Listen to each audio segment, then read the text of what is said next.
Do you care about what people think about you? Because if you do, go listen to another show. On this one, we're going to help you stop people from how you care about how people think. What the hell? Mornings in the Lab with Keith and friends coming up right now.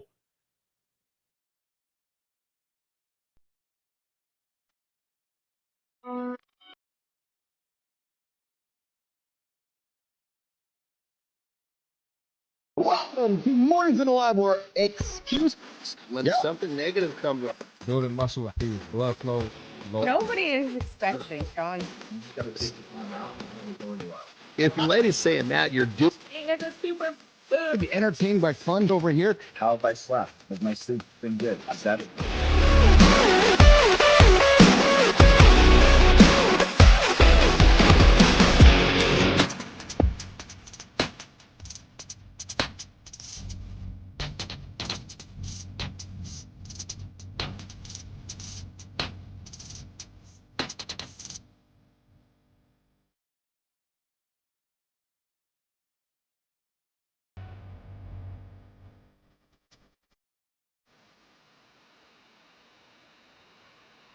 There we go. Good morning, nation. It is the next day in the loop. Monday. It's Wednesday morning in the loop. Good morning. You got Keith Bilous here. You got Johnny over there. You got Marty over there. And we got a surprise guest. We got the producer. We got Flynn back in the lab hanging out with us this morning. We're all pretty excited about that. And it's a special day on the calendar that we are not going to talk about. No, we're not talking about anybody's birthday today. No. Because as you get older, you don't want to talk about birthdays. But hey, it's somebody's birthday today on the show. We might have to drop that a little bit later on this morning on the show. Listen, this is the only morning show for men to get your ass to the bed. Yes, 8 o'clock Eastern time right here on YouTube, LinkedIn, all over the planet. We're just getting going. I got the old Jets jersey on today. We got Flynn in black, Marty in black, and Johnny. Well, I don't see Johnny on the camera. And of course, you got producer Jimmy on the buttons. You got Tommy in the community. And we are all here to rock and roll with you guys here today. Big show today. We got Jory Jansen joining us here today, Protein Break. We got some fun hot takes coming up there. We have Justin Rothflish chauffeur coming in the show this morning as well. He's going to be talking about sleep. Hopefully he finds his way here into the lab this morning. Later on in the show, Antonio's joining us as well for the community corner. And we're going to jump into a conversation in Reloaded, setting up the second hour about topics that folks are questions that everyone has but is too embarrassed to ask about sex.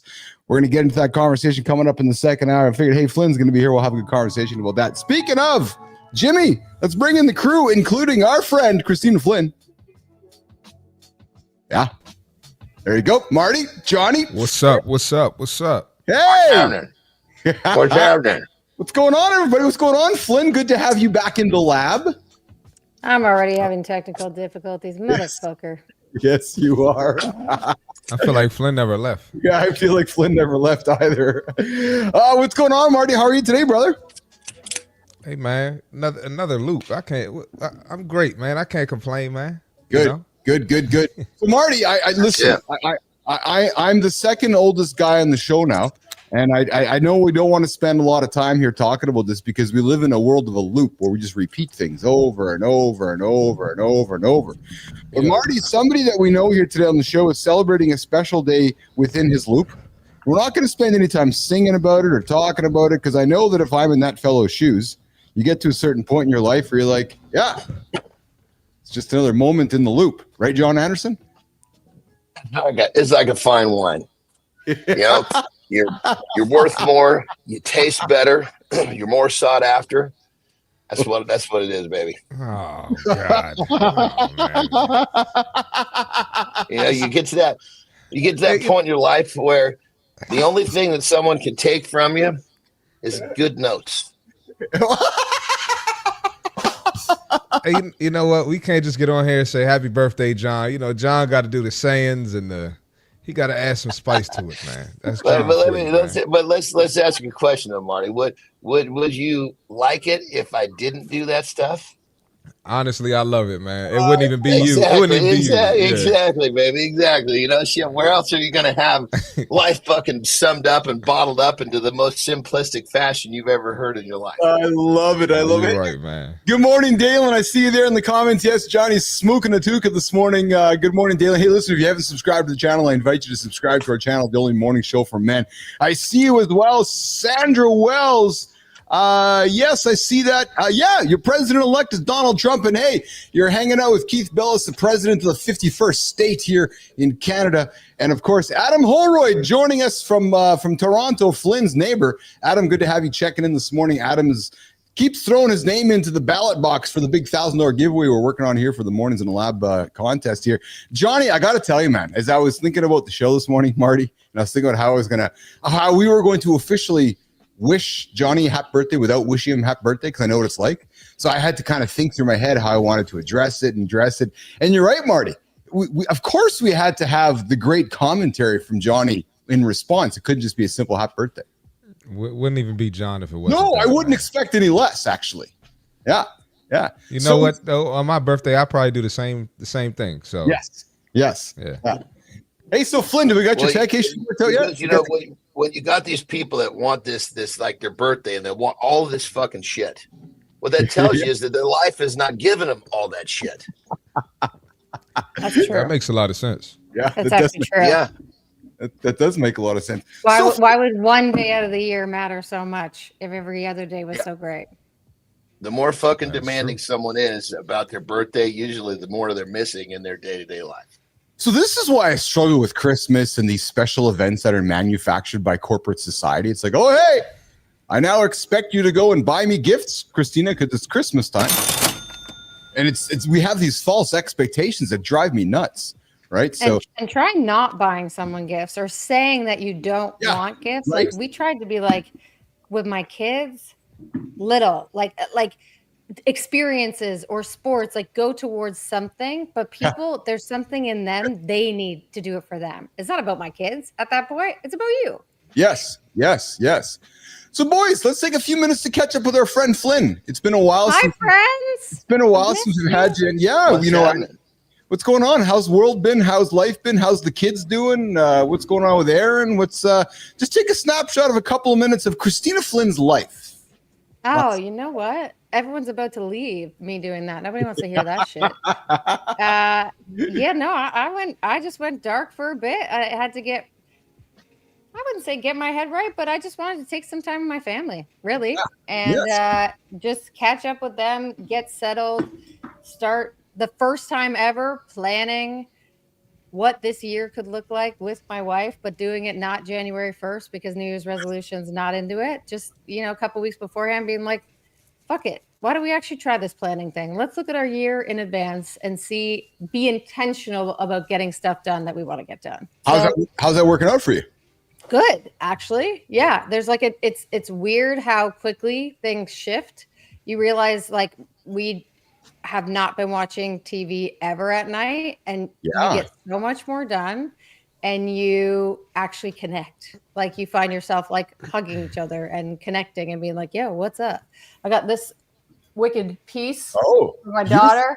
Yeah. Give me the Jesus piece. I love that. Yeah. I love that.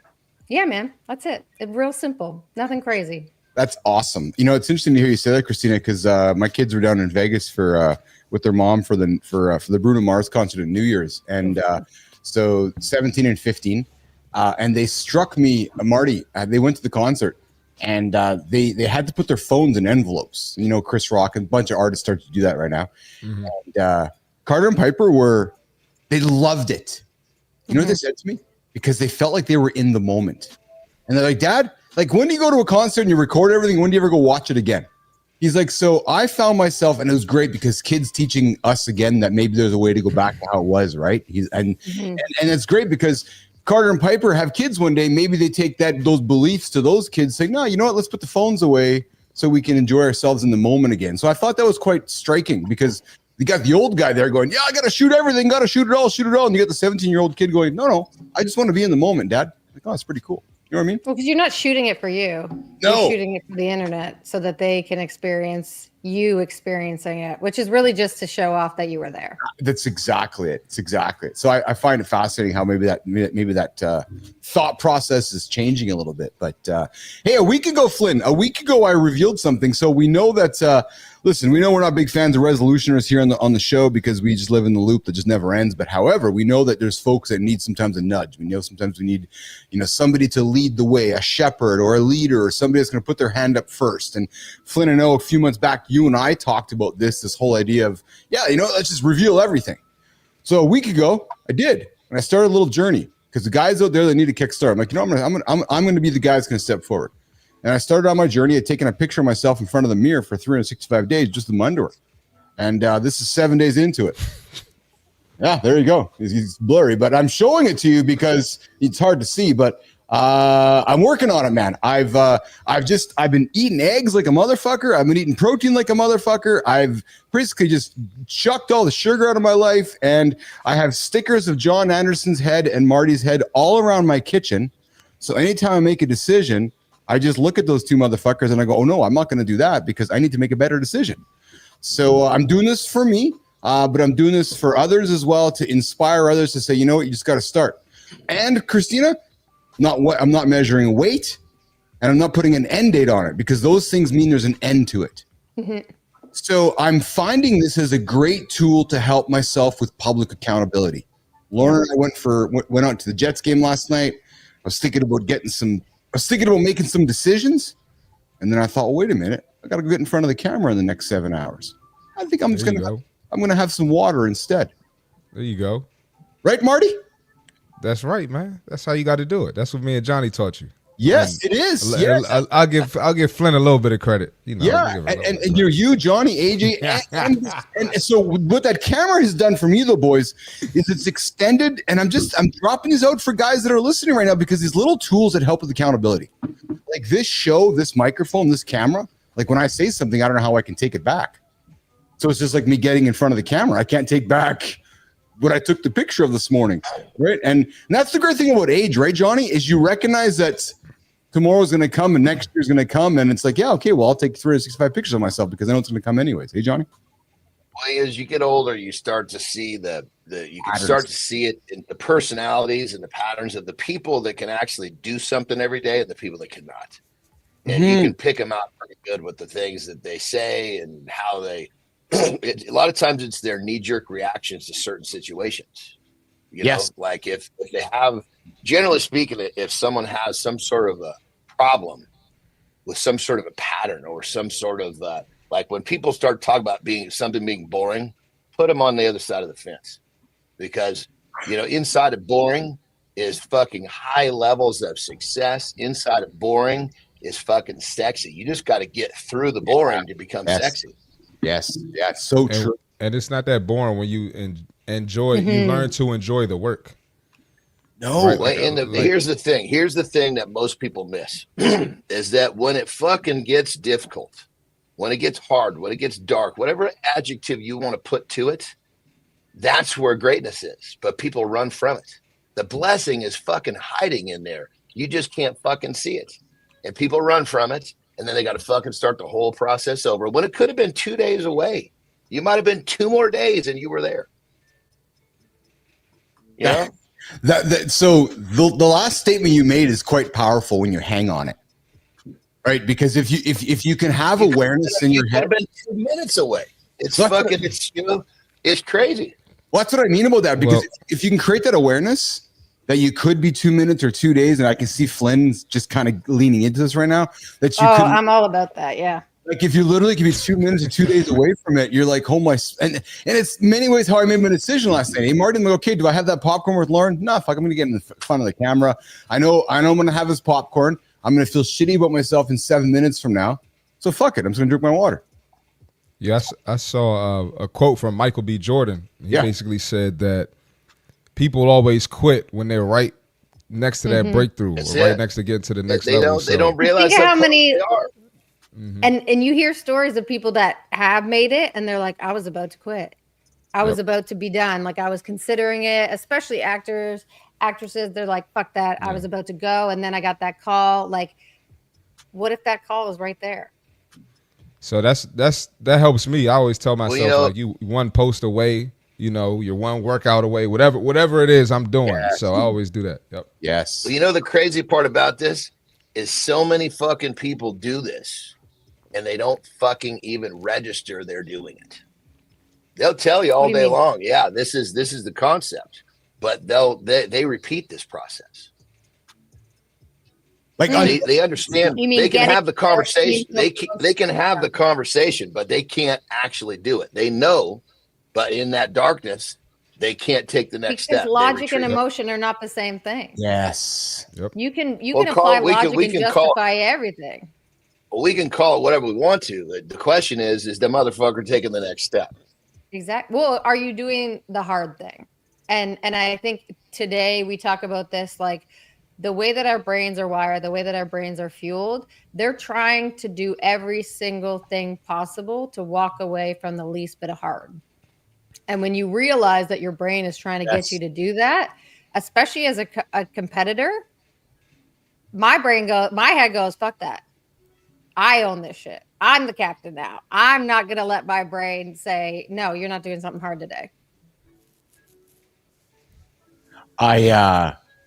It's interesting to hear you guys say that, because if I reflect upon our guest yesterday, Christina, we had a gladiator in the lab. If I can just take a word out of Johnny's mouth, the fellow lost his son to fentanyl, lost his wife not long after that, lost his mother not long after that, and then lost his dog.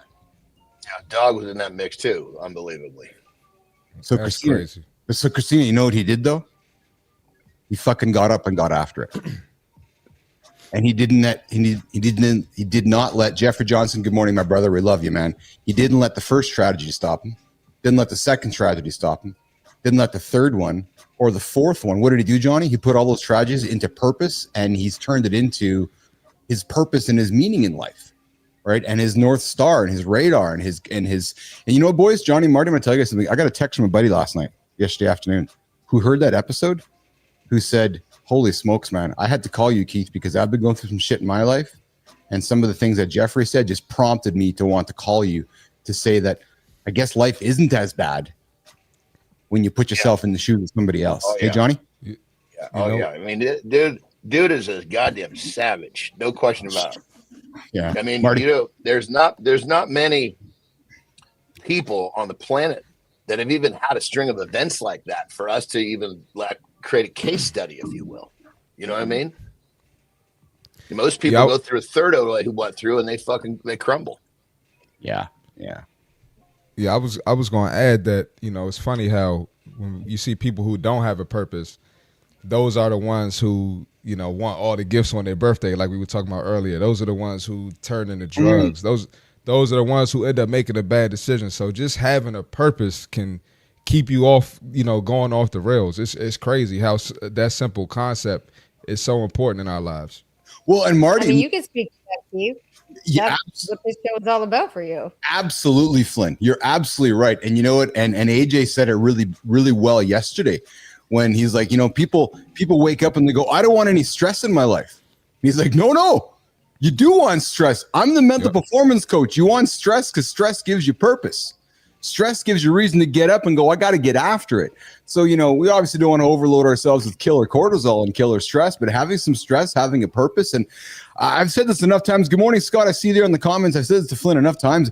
This show has changed my life from just an accountability perspective because I got to get up anyways, right? So it's like getting up, might as well come have a conversation and hopefully help others do the same thing, right? So I got one more thing. I know you got to move on.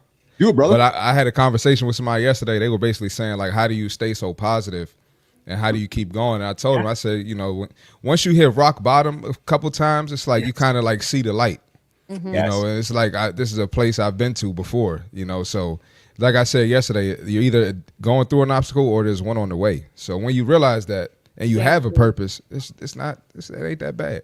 Dude, you left yesterday and Jeffrey Johnson dropped that. He's like, something Marty said earlier just fucking hit me in the heart. And he's like, when Marty made that comment about you're either going through something or something's on its way, like that really resonated for Jeffrey, because you think about Jeffrey, Marty, right? He's like, I just lost my son. Little does he know, Marty, Another massive obstacle is just around the corner, which is his wife. And then little does he know, Marty, there's another obstacle just around the corner with his mother. And then his dog. So to your point, Marty, there's always something coming we got to be thinking about, right? So listen, guys, let's keep the show going on here. Let's keep the conversation, having some fun here. I think Justin might not be here, Jimmy. So we're going to keep the show rocking. I got a bunch of topics on the table. We're going to get after it. What is it, Jimmy? 1 strike, 2 strike, 3 strikes, you're out? Yes, a little bit of attitude and fun in the lab this morning. Yes, sirree, baby. All right, your funeral. Yep, your funeral. True story. Your funeral is going to have two kinds of people. The ones who showed up in your life and the ones who had opinions about it. Oh, baby, I love that one. Most of us, we live to please others. Most of us, we live to please the second group. We hesitate, we hold back, we shape our lives around their judgment. Yeah, their judgment. The person's judgment over there. We're like, oh yeah, I really care what they think. Well, hey, here's the thing. They're not covering the tab when shit goes wrong. No, they're like, oh, that's your problem. I don't care. That's your problem. They're not there when your back's against the wall. So you know what that means? They don't matter. No, they don't matter. Their opinions don't matter. What does? The promise is you keep to yourself. The consistency to show up. The result you can control. That's it. And I'm telling you right now, nation, stop worrying about what others think. I don't care if you're 20, 30, 40, 50. There's 60, 70-year-olds that are scared about what somebody else is thinking. Stop. And start worrying about what you can do and what you can control. Live a little. You only get a chance to do this once, not twice. Live a life of no regret. Try it. Yeah, try it. There's your accountability check in this morning to the lab with Keith and friends. I'm telling you guys, it's fun when you can start thinking about a life of no regret. And it's fun when you start not caring about what others think. Jimmy, let's bring in the crew here. Let's keep the conversation going. We're going to dig into that chat here at the deep dive in about 7 minutes about not caring about what others think. And it's funny, guys, because I know we've had this conversation a few times on the show, and I didn't know that Flynn was joining. So I knew Flynn was coming in here, but as I was setting up the show, Marty, I didn't realize it was going to be part of today's discussion, because it's been a big topic we've talked about with Flynn before, which is, how do we stop caring about what others think about us? And I got to tell you, it was late in life for me when I kind of got into that. So we're going to get into that in about 8 minutes or so. But I thought before it's good for me, man. This is perfect for me. Good. Yeah, good. So we'll get into about 7 or 8 minutes. But I thought what we can do with that, I thought what we would do is have a little bit of fun here for the next 6 or 7 minutes. And I found a good topic to throw on the table here. Actually, before we do that, though, I want to kind of reveal to you guys. So some of you are wondering why I have the Jets jersey on today. Well, listen, Marty, here's the plan, brother. We need to start localizing ourselves. Right. So if you love your sports teams, don't be afraid to throw those jerseys on. I'm going to keep throwing my jerseys on. And I got an aggressive campaign right now happening in Winnipeg, Manitoba, Canada. Jamel is out there knocking on every man's door in Manitoba, introducing him to Uncle Keith. Oh, yeah. Like doing the old email reach out, doing the old LinkedIn reach out and saying, hey, we got some guy named Uncle Keith in Winnipeg, got a morning show. So I figured, hey, we're going to fucking start throwing the Jet stuff on because, Marty, they are the number one team in the NHL, Flynn. Not the Maple Leafs. Adam Holroyd. For now. So I'm going to get behind. How are the Caps doing? They good this year? No. Anyways, we're going to go on here to. I don't even trust that answer. I don't like that answer. You answer too quick. I don't like that. I mean, if you had to ask, it doesn't really matter, does it? Yeah. I'm going to turn Marty into. I don't pay attention to hockey, so fan. We're going to get Bilous into a basketball fan. Hey, so listen, we know the world's changing, and I'm going to stop using that term because it makes me sound like I'm ancient. The world's always changing, right? But there's I found a great article that I thought would be great just to kind of throw on the table today. Trends that worrying people right now happening in the world, because it seems like you wake up and there's just things. You wake up and Trump wants to take Canada. You wake up, Trump wants to take over to Greenland. You wake up, you got Trudeau resigning here in Canada. You wake up, you got Meta stopping moderation, and I got an opinion on that, by the way. But just everything's changing. Hold on, Marty. Yeah, you want to talk about that? I got a great opinion on that. It's about fucking time. Change is. We need change. Without change, we don't evolve. Yeah. So here's my little. Give the context behind Meta, so people that are listening that don't know have it. Thanks, Flinner. So yesterday, Zuckerberg with his $1 million watch. If you guys don't know, he has 900. He's so accessible. He's so accessible. Yeah, he sat there in front of the camera and wore his $999,000 made by hand watch. Anyways, good on you, Mark. He basically got on there and said that we are going to stop moderation of content on Instagram and Meta, and and going to put it back to the people. You've kind of taken a model that X has done with community notes. What does that mean? What does that mean? Stop moderation. What does that mean? Great question, Johnny. Yeah, so that's how I built my career. That's how I built this house, which is moderating content. What that means, John, is for many, many years, if we do a little bit of role play right now, and Christina would make a comment to put it onto a platform. Most of the time, there's a human being or there's technology reviewing her comment to make sure it hits the guidelines and the policies of the platform. So Christina can't come on the platform and start calling Marty a bunch of bad words and you a bunch of bad words and saying a bunch of bad shit. There's in theory saying, well, Christina, you can't say that. Well, now the shift is, well, who says you can't say that? Because it's free speech. So they're gonna stop this. They are going to stop it. Yes. Oh, no shit. Interesting. So they're loosening up what people could say. They're giving back more of the First Amendment. Yes. And I think that's so. I got to tell you guys, as you guys know, I had a successful content moderation company that was back in the olden days. I struggled with this big time. I had companies hiring us to make decisions on their behalf, which is essentially content moderation. You can say this, you can't say this. And, they paid my bills, they helped build my house. But I got to tell you guys, I struggle with that whole thing because I believe in freedom of speech. I believe in, being able to say what you want to say. I do believe in kindness first. Right. So there's a line there that, just because I have the ability to call Marty whatever I want to call him, or Flynn whatever I want to call her, or John, there's still some human decency I think that we can share amongst ourselves. Marty? I think it can get excessive, when you start to disrespect people and use certain slurs and stuff like that. Yes. But if someone just has a different opinion, you shouldn't be penalized for that. I'm not a fan of that, and it's extreme on both sides. If you just happen to have an extreme opinion, you should be able to voice it. You don't have to agree. If you don't like it, keep scrolling. Or if you don't like it and you respond, guess what? You're using their platform, so you kind of want people to engage. So that it's kind of going with what Facebook or Instagram or Twitter, whatever. It's what they want. They want people to engage. So I never understood that. Flynn, as somebody who's in a community that is not part of the majority someone who's gay, you can say it. I am a lesbian. She's a homosexual, folks. We're allowed to say the word. Nope. No. That wasn't what I was. No, I'm happy to say it, but I was trying to say, as part of a community that could be misrepresented or underrepresented or not represented by many. Flynn, I miss you. By many, there are folks that are saying that, well, fuck, man, the underrepresented communities are going to get it. They're going to be. But we get it anyways. Yes. Marty can speak to this too. Yes. You get it anyways. And what this says, because I have a lot of thoughts on it, but to me, what it just says is I just have to be way more generous with my block button. There you go. To save myself and in a way that I can control it. And then I'm defining what is and is not acceptable for me. So, and I do that anyways, right? Like there's a reason that you can't go to my profile and not know that I'm gay. I'm very outwards about it, mostly because if you don't like that, good. You don't even want to associate with them people. I don't want to. I end every post with, if you like this and you're not afraid of queer people, you can do these things. Otherwise, get the fuck out, because I don't want to waste my time and I don't want to waste yours. Cool. So I'm just going to have to be more generous with my block button. And hopefully that's not reality, but we kind of know it already is. Yeah. I love your approach, Flynn, because that to me is the right approach. If you don't like me, go tune it out. I got a post coming out today. I had some guy call me a clown yesterday. I was like, yes.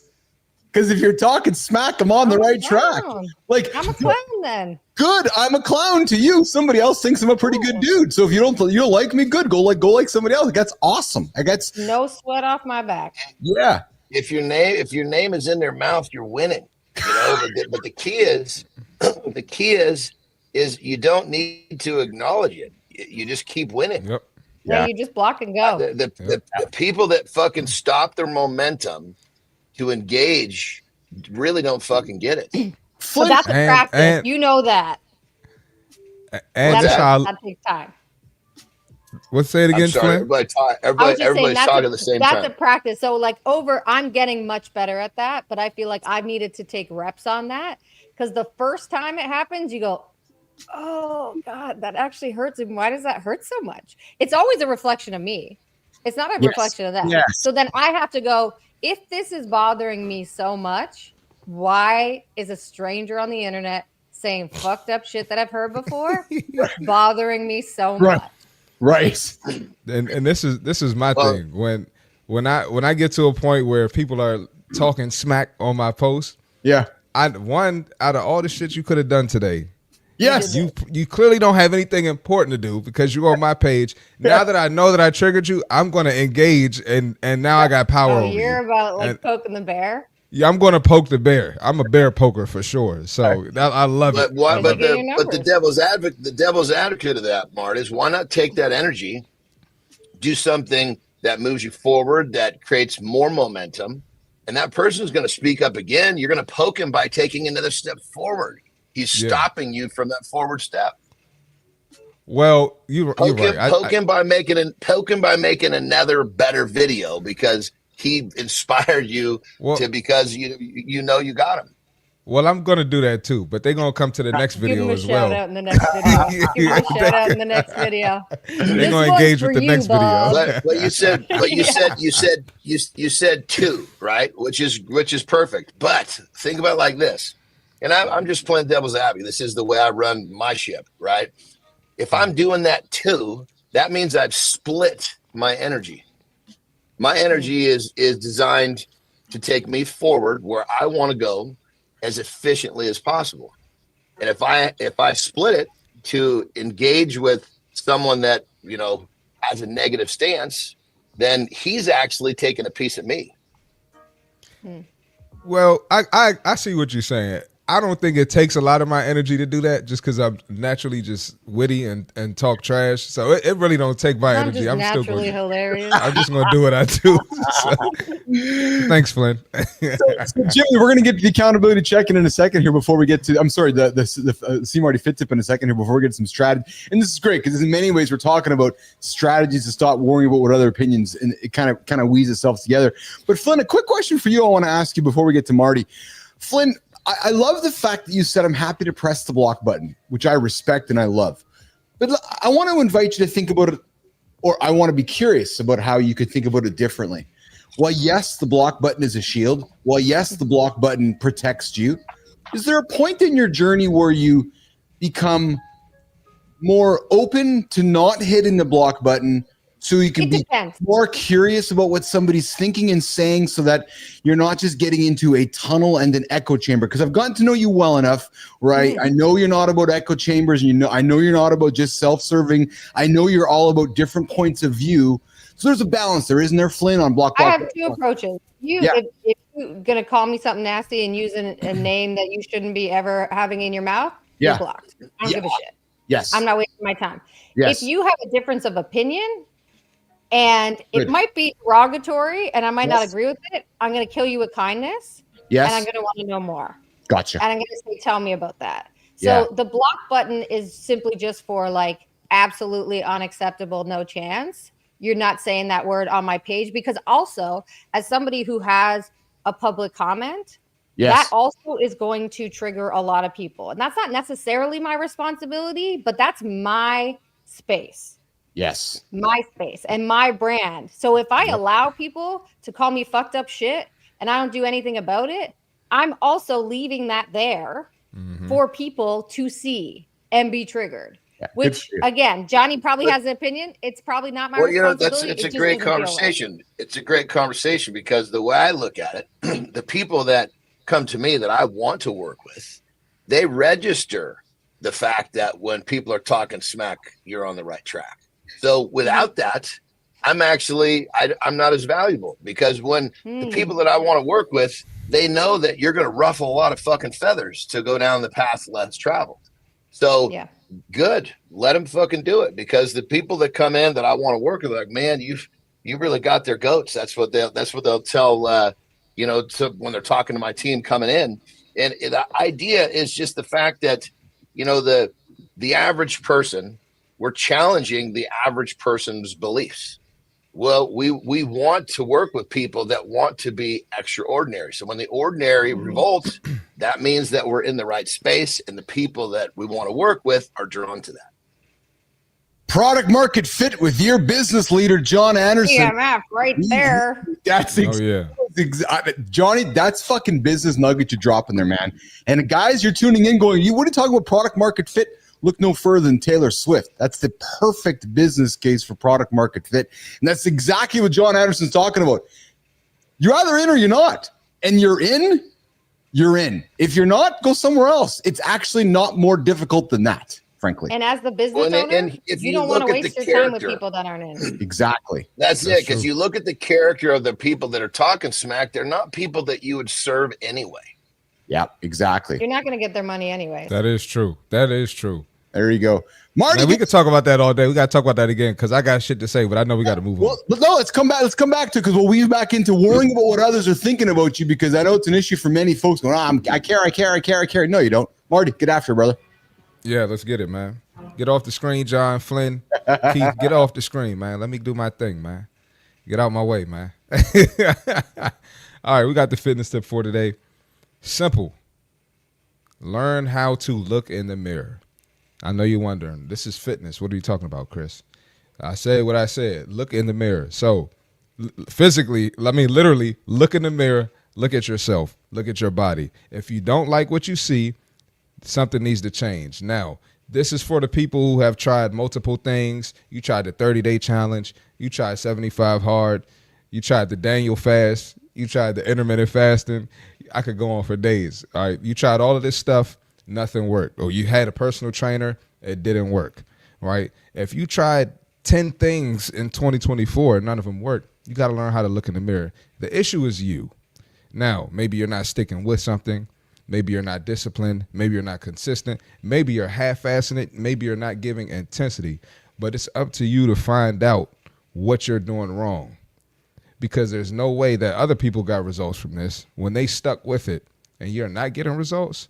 That doesn't make sense. So it might be lack of education or nutrition. We got TikTok, YouTube, Instagram, Twitter, Facebook, X. I said X already. We got, did I say YouTube? I might have said YouTube, but we have all these platforms for you to educate yourself. You can hire a coach. You can hire John Anderson. You can hire me. After Keith's 365 days, you can hire Keith, but there's always a solution. But you got to acknowledge that you might be the problem. All right. So learn what your issue is. Learn that it's okay for you to make mistakes. We're human, right? Nothing worse than someone who can't acknowledge that they make mistakes. So learn how to look in the mirror, learn how to fix your shit. That's the fitness tip for today. Only 359 days to go before you can get trained by Mr. Uncle Keith over here, according to Uncle Marty over there. Yeah, Keith, we're going to turn Keith to a trainer. That's it. Coach Keith. Yeah, Coach Keith here. Hey, Jimmy. So here's Jimmy and Felix. We're going to cut our deep dive segment with the 39-minute mark here until we bring Jory in here, Jimmy. So just make that mental note here. We're going to get into our big conversation around strategies to stop worrying about what others think about you and others' opinions. Guys, I'll start this topic up here. I think it was probably in my mid-30s, like 35, 37. Chris, it was older than you before I finally stopped caring about what others were thinking about me. And up until then, it was an issue for me. I would say that I didn't care, but I know deep down that I did. And I battled with that. And Marty, let's start it with you as the young buck on the panel here. Oh man. How do you relate to that statement? So you say that you do. Yeah, that's the story of my life, man. Just going back to college basketball, there's like always a narrative of why the coach didn't want to play me. I mean, to the point where coaches are making shit up when they're purposely trying stuff, They're purposely trying things to get me off of my rocker. Then I come into the real world, working the front desk, people calling me a loser, people saying all types of stuff about me. There was always a narrative, even stuff with, friends, stuff with women, some of the stuff that gets back to me that people say. And now that I make this polarizing content, the stuff that people say about me is crazy. But I always ask myself, are these people paying my bills? Are these people trying to help me elevate? Do these people really care about me? The answer is usually no, 99.9% of the times. Yeah. So, as long as I see myself going this way, I can't worry about what they say. And I notice the more people talk, just like John said, the more people talk, that means you're doing something right. Flynn, I'm going to come to you last because I want to go to Anderson here. So, Anderson, you've had an awesome journey, man. Professional bodybuilder, professional wrestler, professional strongman. Every single one of those accomplishments gives you confidence. You went from the fat son of a bitch kid to a body that was revered and respected, and being. And remember, part of the early challenges was coming right out of college and not getting a job, being an entrepreneur right out of the gate. Same here. I've never collected a paycheck in my entire life. I've never had a job. I've always done it my way. So John, but I think what to answer, I'm going to take a slightly different route than what Marty's saying, because obviously we want perspective here. What he's saying is totally correct. That's 100% an angle on this thing, a dimension. But I think for me, probably the thing that really helped me. I mean, granted, stack Marty's on. That's one of the brick in the walls for sure. But I think for me, the biggest brick was that when I really committed to doing something great, I didn't have I don't want to say I didn't have time, but I wasn't it's like my focus was so strong on being extraordinary. I didn't see all this fucking bullshit anymore. I became blind to it. You literally put blinders on, didn't you? Like you literally put blinders. Like Terry jokes all the time. It took her years to figure this out. We were actually so here. I'll summarize the story. We were actually looking at. We were touring homes in Mexico. We were buying a Mexico house, and the one that we ended up actually buying. We're walking around, and I'm in the mode of, okay, I gotta get ready to negotiate. It's a little different down there. You can actually negotiate with an owner, right? Mm-hmm. And so, not through an agent. And so, anyway, I'm in my mode, and I'm touring this house, and Terry and I get back to our hotel, and she's like, did you know that he was gay? And I'm like, he's not gay. All I saw was the man negotiating with me. Right. And I don't care. I have friends that are gay. It makes no difference to me. Anyway, he had like all sorts of what do you call it? I guess gay artwork all around the house that was just made it very, very clear. And he was, he was very proud of it. He was a proud man, proud gay man. I didn't see any of it because I was just focused on my task, which was to negotiate to buy that house. And so that's a perfect example in a small window. When I'm focused on something, I don't see the shit around me unless it's going to benefit my situation.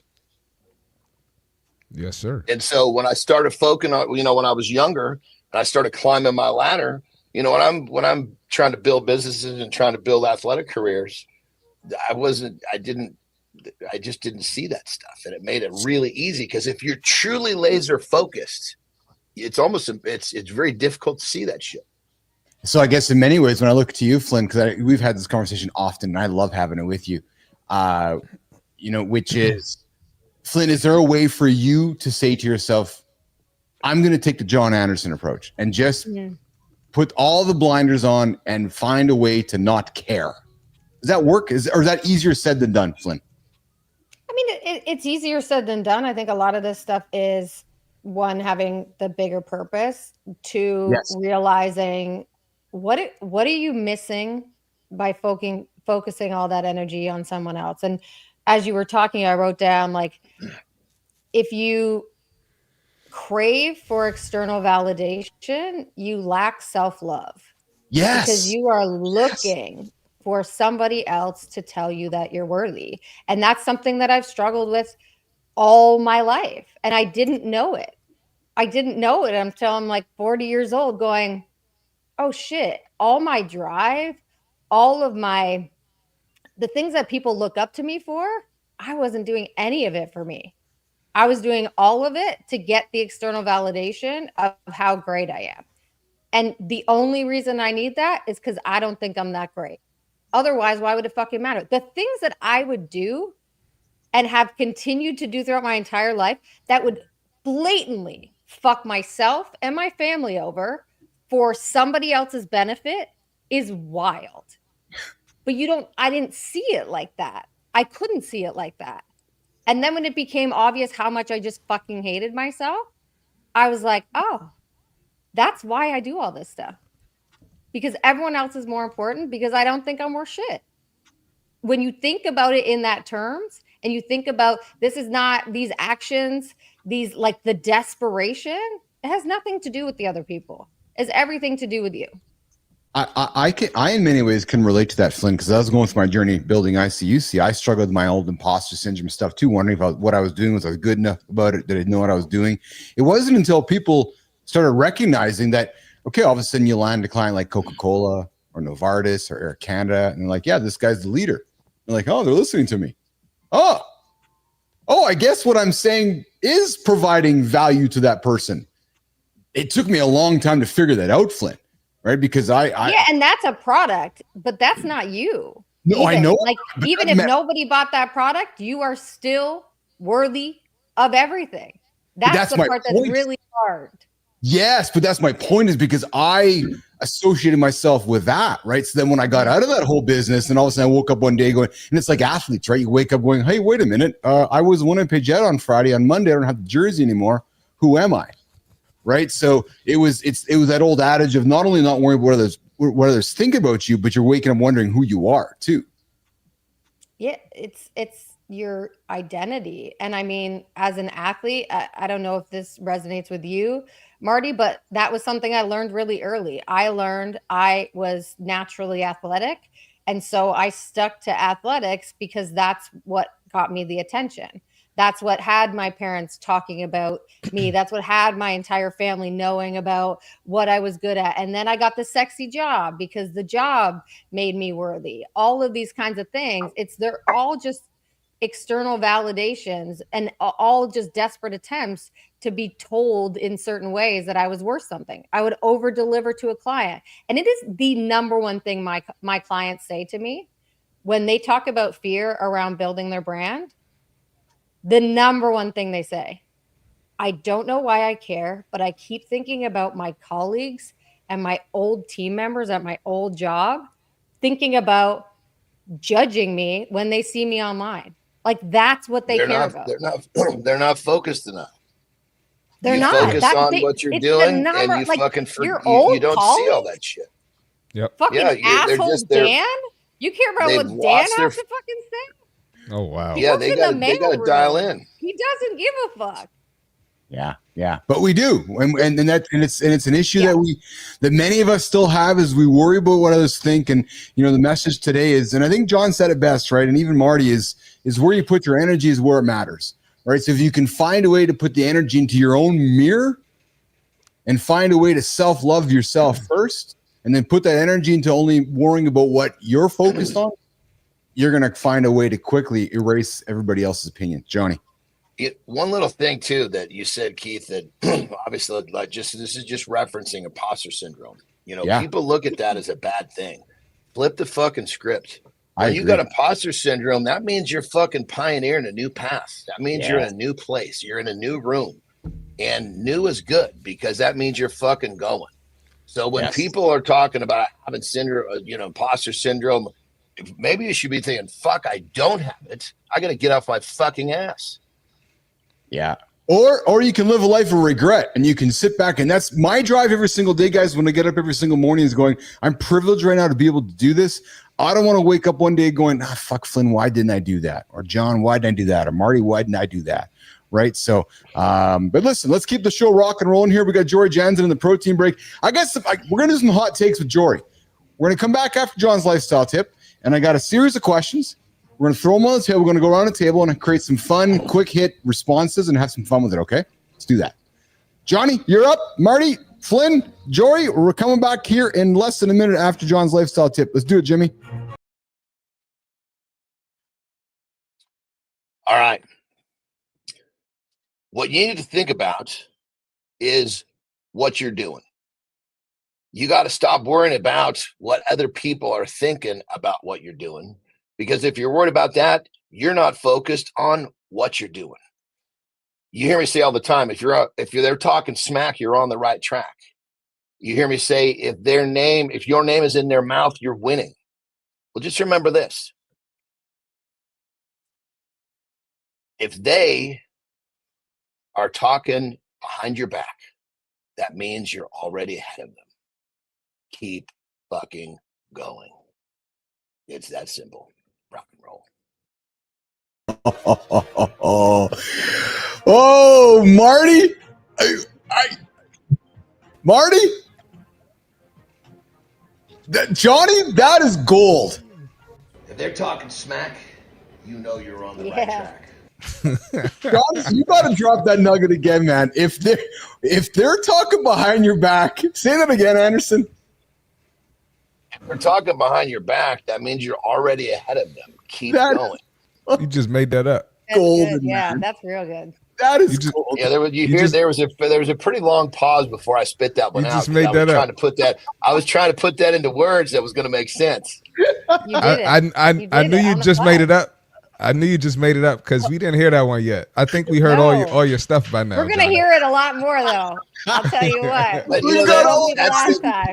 We've got John's material on record now. We got a new one here. Good morning, John. Good morning. Yeah, that was a great segment. Hey, Keith, I'll be right back. All right, I'll be right back. Go ahead, Marty. No, the best stuff does come out of Johnny's can when he's on the bidet, and then he's like, "Oh, I got a good one." And then he gets out of the can and he goes and spits it in front of the microphone there. So, Jory, how are you today? Look who we got back in the lab. We got Flynn this morning, Jory. I know. I saw Christina with the K. It just made my heart full. I was just like, "It's on." I know that would make you happy. So yeah, I thought we'd have some fun here this morning, guys. With like a rapid. I sat back last night and I was like, I want to put some fun together here, and we talk about a lot of topics on the show with nutrition with our resident expert here. And I said, you know what? I sat down with GPT and I said, let's try something new, rapid fire. So no right or wrongs. Jory has no idea. Johnny has no idea. Flynn has no idea. So we're going to have some fun with this. And my goal here is to throw a question to a hot take. We'll create some segments and create some content out of this. So let's see what we got here. Okay. So I got 10 questions that are fun and their opinion or whatever, but let's go with them first. So Jory Jansen, starting with you, my friend. Okay. One food you'd never give up and why? I know Anderson's answer, but Jory Jansen, one food you'd never give up and why? I don't know if there's something that I would never give up, but something that I would strongly consider. It would have to be a really sweet deal. Yes. Chocolate.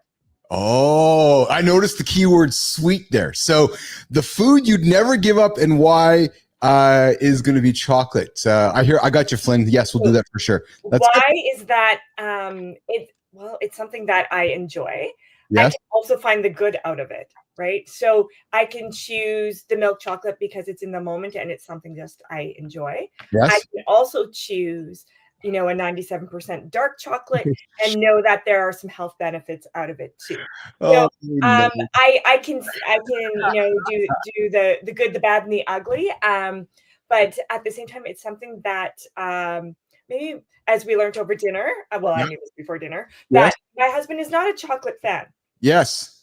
Broke my heart when I found that out. But it's still good. But most people that I know, it's something that we can enjoy together. I remember I worked in a clinic and we'd have tea time. So we'd have our tea and then I had coffee this morning. Don't worry about that. Yeah. And then we would break out our dark chocolate and have a moment together. And it really built relationship and rapport. And most people really love that their dietitian actually enjoys the chocolate. So it builds some rapport there and I love it. So if I don't have to give it up, which I don't have to, I'm not going to. John Anderson, the simplest diet hack that actually works. I got a different question. Okay, I like it. I thought we were going around the table the same one. Good. Okay. Now I don't have time. I don't have time to think about it. I like it. Here's my question. Yeah. What is it? Yeah. The simplest diet hack that works. Is that what it was? Sorry, you broke up there. The simplest diet hack that works. Yeah. removing sugar. Yes. Yeah. Am I delayed, or you guys got me? Gotcha. I got there. Yeah. I got there. Yeah. Yeah. Yeah, No, so I'm hanging on it the simplest diet hack that works: remove sugar. You know, it'll start a chain reaction of good shit in your whole process. Christina Flynn, over to you. What's one food you'd never give up, and why? Honestly, there isn't. There really is. I don't care that much about food. Like I don't have that relationship with it, that like something I love something so much that I would never give it up for any reason. I would give up any kind of food. It doesn't hold that place for me. George Jansen, how do you hydrate? Maybe a little sad. Maybe a little sad. We got to get you loving more food. We got to get that palate. I just don't. I eat because I have to. It just is. Jory, how to hydrate without getting bored of water? Yeah. Well, lots of things. Your tea and coffee count up to a certain amount. Not Coke Zero? Well, there's water in it. There is water in it. Don't give him an out, Jory. I'm going to say that that's a treat. You could include flavored waters. You could dress it up. You could make it look pretty with some added fruit in there. I like to have some carbonation, so I'll have carbonated waters, and I'll have it flavored, not flavored. Your smoothies count. Your soup counts. All of those count as hydration. And foods that contain a lot of water to them add to your hydration as well. So a lot of your fruit, if you're having, oatmeal, when you add your like I cook mine in high protein milk, but you can do whatever you like. But there is some water content there. So, and making sure it's real food more often, because also real food generally has more water content compared to like a protein bar that's packaged up that can last for ever. Years. Yes. Here's a good one for you, brother, because I'm Jimmy. Let's get the sound machine going for this one. Does organic food, John Anderson, really matter? Oh, you said organic food? Yeah. Does organic food really matter? 100%. When you're eating organic food and it's not filled with a lot of toxicity, it makes a huge difference for the body. You know, when you think of it like this, you know, when you eat something, you eat organic food, true organic food that's not filled with a bunch of chemicals and a bunch of shit. It's much like putting, you know, your dog's food in his bowl and he just gets to eat it. Right now, you eat a bunch of food that's filled with toxicity and preservatives and all the shit, the fillers. That's like taking your dog's food, putting it in there, then mixing a handful of fucking gravel into it. And then he looks at you and go, "What the fuck are you doing? I got to get the gravel out of here before I can get to the food." So your body is kind of in that same position of, okay, well, what is all this shit in here that I can't use? I got to get this out of the way to find what I need. So when you eat organic, you're reducing or eliminating that process. Jory, you really have to use some of these analogies in your teachings. I'd like you to teach when you go to the classes, like take the dog in and show the dog food with the real food, and then show the gravel in there. And but I'll take a different spin on that question if I may, though. Yes, please. Because I don't agree with it, and I think that's okay. Yeah, absolutely. But I have found that most people can't afford organic fully. You can choose your battles. Some things will be organic, some things won't be. Like, for example, I don't. But that wasn't part of the question, though. If that was part of the question, I would be agreeing with you. I haven't seen the evidence to support that it is that much better. And I was chatting with a colleague the other day, and she's in the midst of creating a fertilizer plant that's all plant-based, whereas even the organic foods, they're using fertilizers that do have contaminants in them. So I think that there's still yet a better way. But if I looked in my fridge right now, there's not one thing that's organic. So I think that we have to look at what is it that we want to get. The nutrient profiles seem to be very similar at this point, from what we can tell. Now we know that research is kind of flawed and it depends on who's funding it and things like that. So we have to take that with a grain of salt as well. But and I know John will agree with this. At least I think you will, John. Correct me. But if you had to choose between organic produce or meat and feeding, being able to feed your family or not, and choosing non-organic, then I think the non-organic is going to win the day, because you need to feed and fuel yourself and the people that you care about. So I think in certain circumstances, if you have a varied diet, then organic probably doesn't matter as much at this point. So that would be real quick. I mean, I got to say, if I was going to take the question and not answer it directly, everything you're saying I'm agreeing with, but I'm just going, here's the question, here's the answer. No variations of what's going on. I mean, most people can't. Well, first off, it's very difficult to find purely organic food unless you're pulling it off the farm, and in terms of, expense and all this stuff. And I look at my fridge too, very difficult to find purely organic. But, in terms of, I believe it fully works largely because I've actually done tests with myself and many, many clients. Like the test that I've done is a pound of grass-fed beef, like truly from a farm, just animal is eating nothing but grass. Done. I do a pound of that, and then I can do a pound from the grocery store, and the digestion time alarmingly different. So that's where my, I guess you'd say, my research has come from. It's in the trench. But I agree with everything you're saying in terms of it's almost impossible to do, highly expensive, but I stick with my answer. Does it make a difference? Absolutely. Before we get to Lauren's question here, we'll wrap the segment up here. I want to do a quick fire around the table here quickly here, which is this one. And this is a good one because I know I'm going to get a different answer for everybody. How important? Those are fun. I know. I agree. That's what conversation. That's why I love conversation. How important are cheat days? Christopher Martin, you first. It depends on who you are. Cheat days are mental. Cheat days are mental. You don't have to have a cheat meal. There you go. You're not gonna die because you didn't get Five Guys and French fries. You're not gonna die. I promise. Christina Flynn, how important are cheat days for you, who miss food lover? Not. And I would never. When I've trained before, I've done the cheat meal thing or the cheat day thing. Having a whole day where you just for some reason give yourself the excuse to gorge on everything. Yeah. It just fucks you up. Yes. And takes away you can absolutely fuck up your entire week of progress with a cheat one day. Yes. If you need it, have a cheat meal, do what you got to do. But again, I think the framing of it of just if I want to have a piece of chocolate, I'm going to have a piece of chocolate versus putting it in your brain. I can cheat and I can make this thing as big as it needs to be. I don't think it's important. Jory Jansen, how important are cheat days?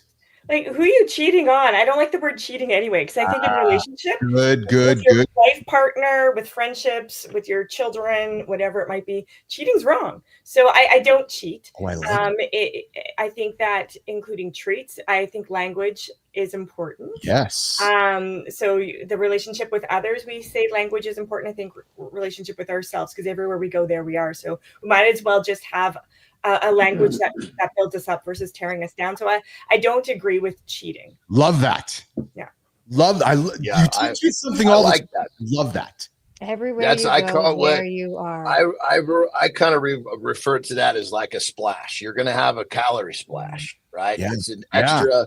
But here's the thing, is somehow a cheat meal, I'm just talking about the general public, a cheat meal got turned into a cheat day. Yes. And a cheat day got turned into every fucking Sunday. I have no idea how this progression went.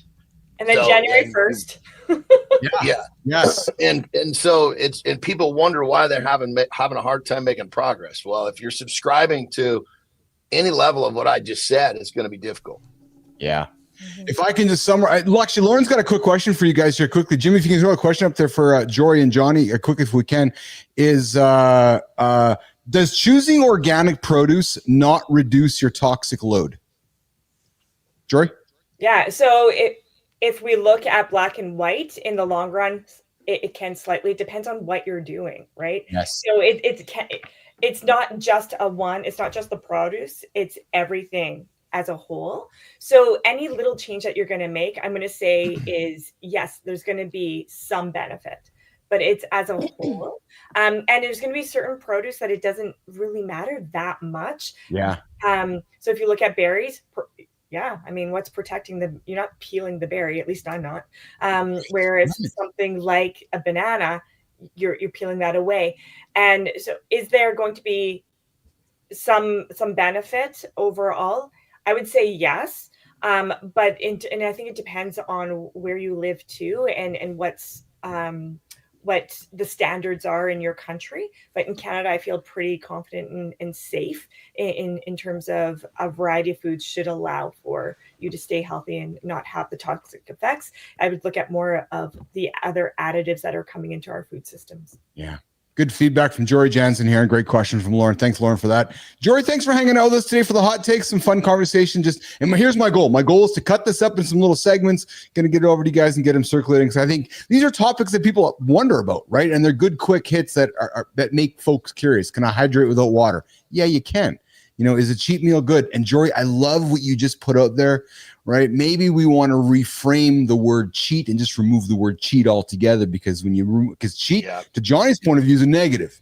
And so if I'm learning from Johnny, we want to get negatives out of here. You add cheat to that, there's no purpose to use that word. Love it. And it's not to soften it, because I love how Marty talks. Like, we don't need to soften the message. Yes. Right? Like, let's be direct. So if we know that cheating is something that isn't really something we want in our lives, yes, it's being respectful to yourself. Yes. Right? And in that relationship with you. So it's not that you can't, it's just what do you want in that relationship with you.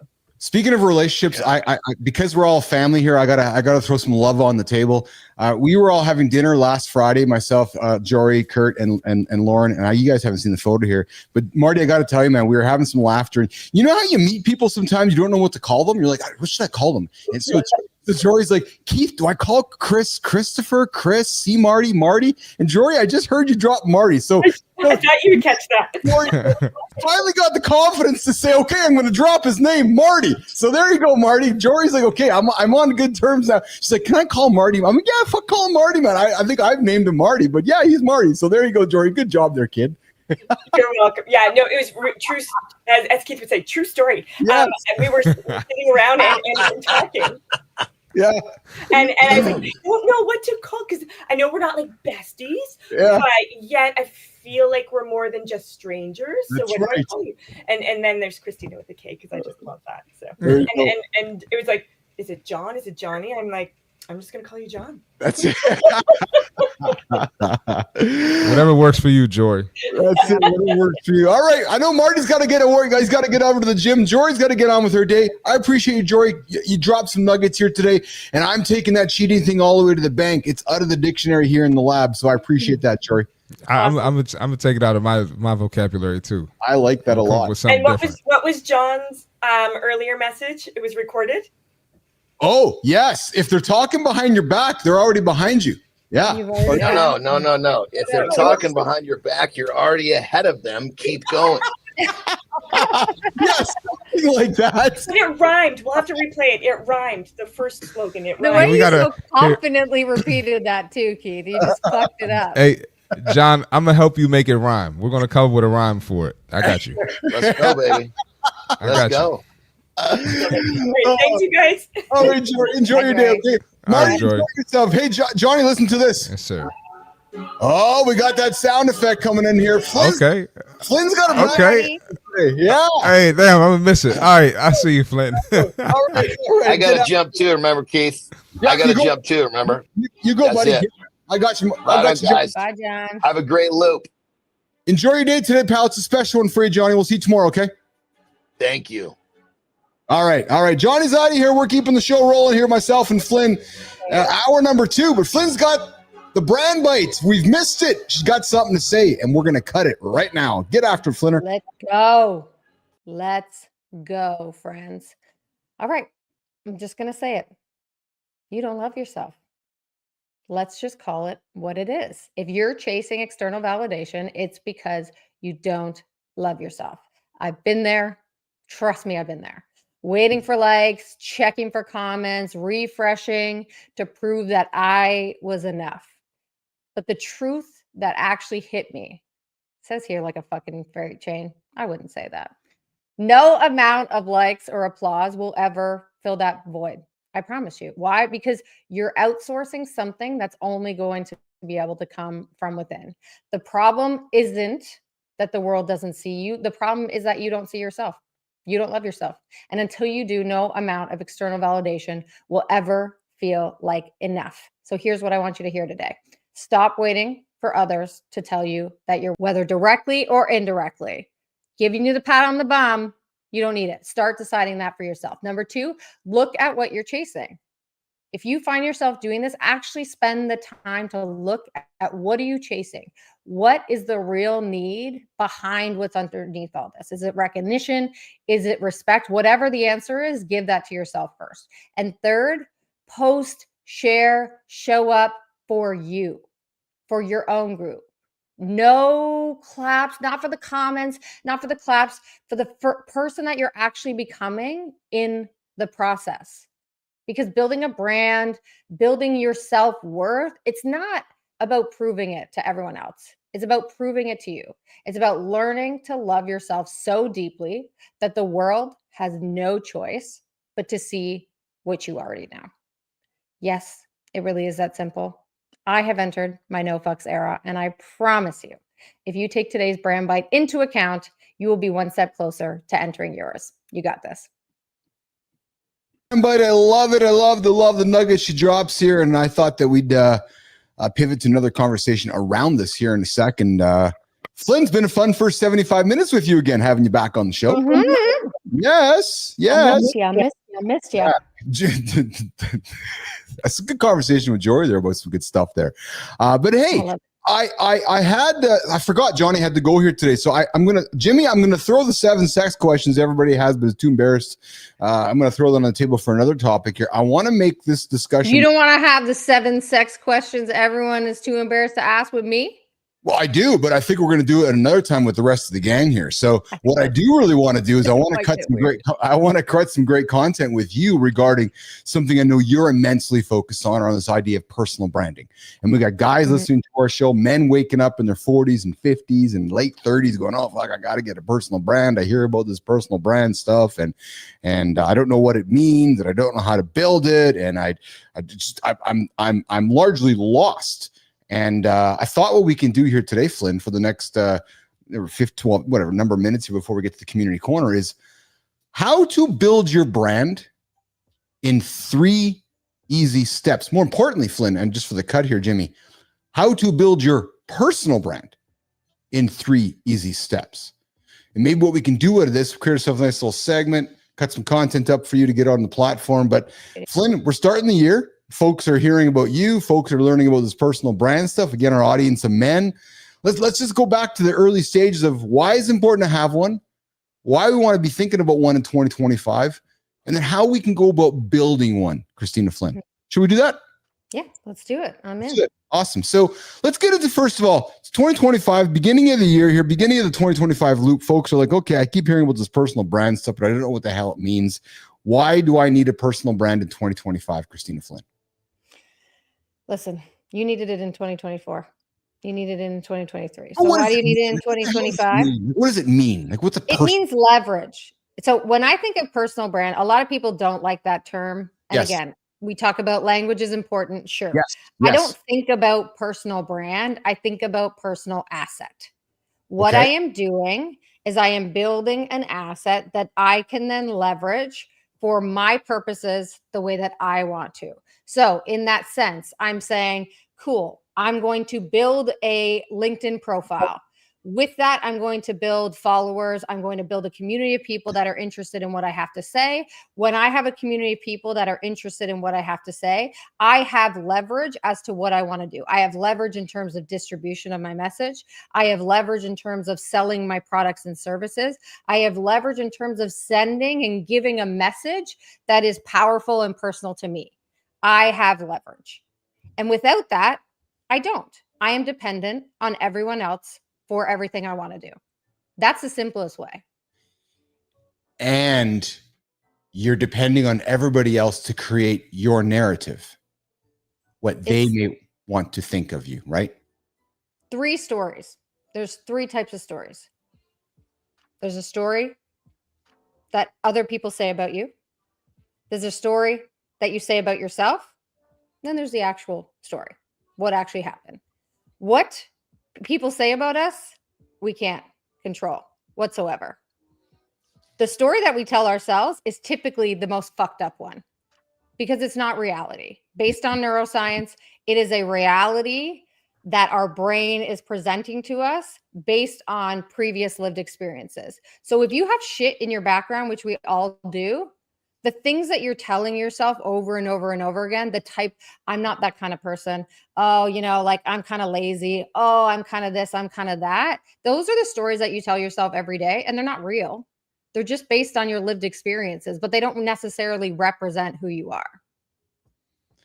So I'm looking at an article here and they talk about 3 ways to do this. And they summarize it, Christina, and I want to hear your point of view on this, which is know, show, grow. So first of all, know, discover your personal brand. Number 2 is show, tell your story. You have an incredible product story engine. Nation, if you want a great somebody to help you make your stories, sit down with Christina, the story engine product she's created. Then number 3 is grow, expand your visibility and value. But it starts off with knowing, and that's where you start off with, which, right? Guy waking up today going, okay, Flynn, I'm 42, 45, 40. I've got this big career, last 20 years of my life. I know I got 10, 20 years left in me. I've got all this accumulated knowledge, but I don't know what to do with it. What are you telling me first? No. Let's start with no. What am I doing first? First, I'm going to tell you, take the personal brand concept and just put it aside. Good. Let's get to know you and who you are. So I always start with the story. And I don't start with the story that you're going to tell me because that story is biased. And we know this from a variety of different reasons. Neuroscience tells us, again, our brain is not telling us reality. It's telling us its version of reality. So first, I want a third-party perspective on what is my story? What is my journey? What am I about? We all love to think that we're really unique, but especially in the Western world, we kind of go through 5, 6 phases. There's our upbringing, there's our personality, early, late education, early, late career.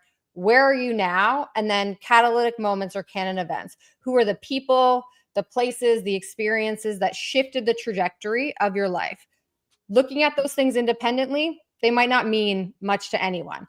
You put them together collectively and you start to see some really interesting patterns and themes and throughways that are going to help you define why are you different than everyone else and what makes you unique, because you can't see that for yourself. So that's why I use AI, and that's why third-party perspectives are so important.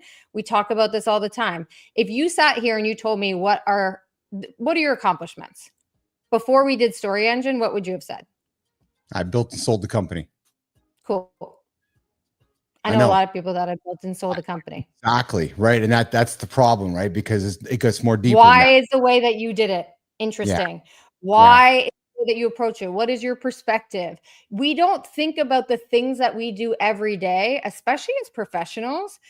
We just do it. And if we're doing something, we're probably quite good at it. So it's not that hard for us. So if you think about a concept of like habituation, which is if our brain continuously receives the same stimuli over and over and over again, we stop seeing it. So if you are really good at something and you've been at it for a career of 10, 15, 20 years, you can't actually see what you're doing anymore. But the value is in what you're doing every day. And something I'm focusing a lot on lately is this idea of like, everyone has a framework in their brain. It's the way that they look at things. It's the way that they approach things. It's all in there, but you need to get it out first. So when you talk about know before show, get it out. Get it out. Sit down, have an interview with me. Sit down, have an interview with somebody else. Get them to define what are the constants, the themes, and the through lines in your story that are only unique to you. They make you really different in what you do, and they make you different than anybody else who's done the things that you've done. Then you can go on to, great, I'm going to articulate this and show it. And then how do you show it? How do you show it, Christina, by not necessarily making it all about, because again, I want to relate to our audience. I'm the man waking up going, yeah, but Christina, I don't want to make it all about me, me, me, me, me, me, me. But then you're going to say, but Keith, if you don't make it about you, how can I learn about you? So there's a way that you will teach a customer. There's a way that you'll teach somebody, that there's a way to show your story to make it relatable to the reader without making it all about me, me, me, me, me, me, me. Am I correct, Christina? Yeah, and I get that. Trust me, I struggle with that a lot. It took me a long time many of us are raised with the ideal that like work really hard, put your head down, opportunities are going to come to you. Don't you dare be anything but humble. And so when you're asking somebody to then build a personal brand, that's in complete opposition to those teachings. So it makes sense that we would many of us Canadian, it's even worse. Oh my God. Yeah, that's just deep. Don't you dare be anything but yes, thank you. Thank you for the opportunity. It's lovely to be here. Thank you so much. Thank you so much.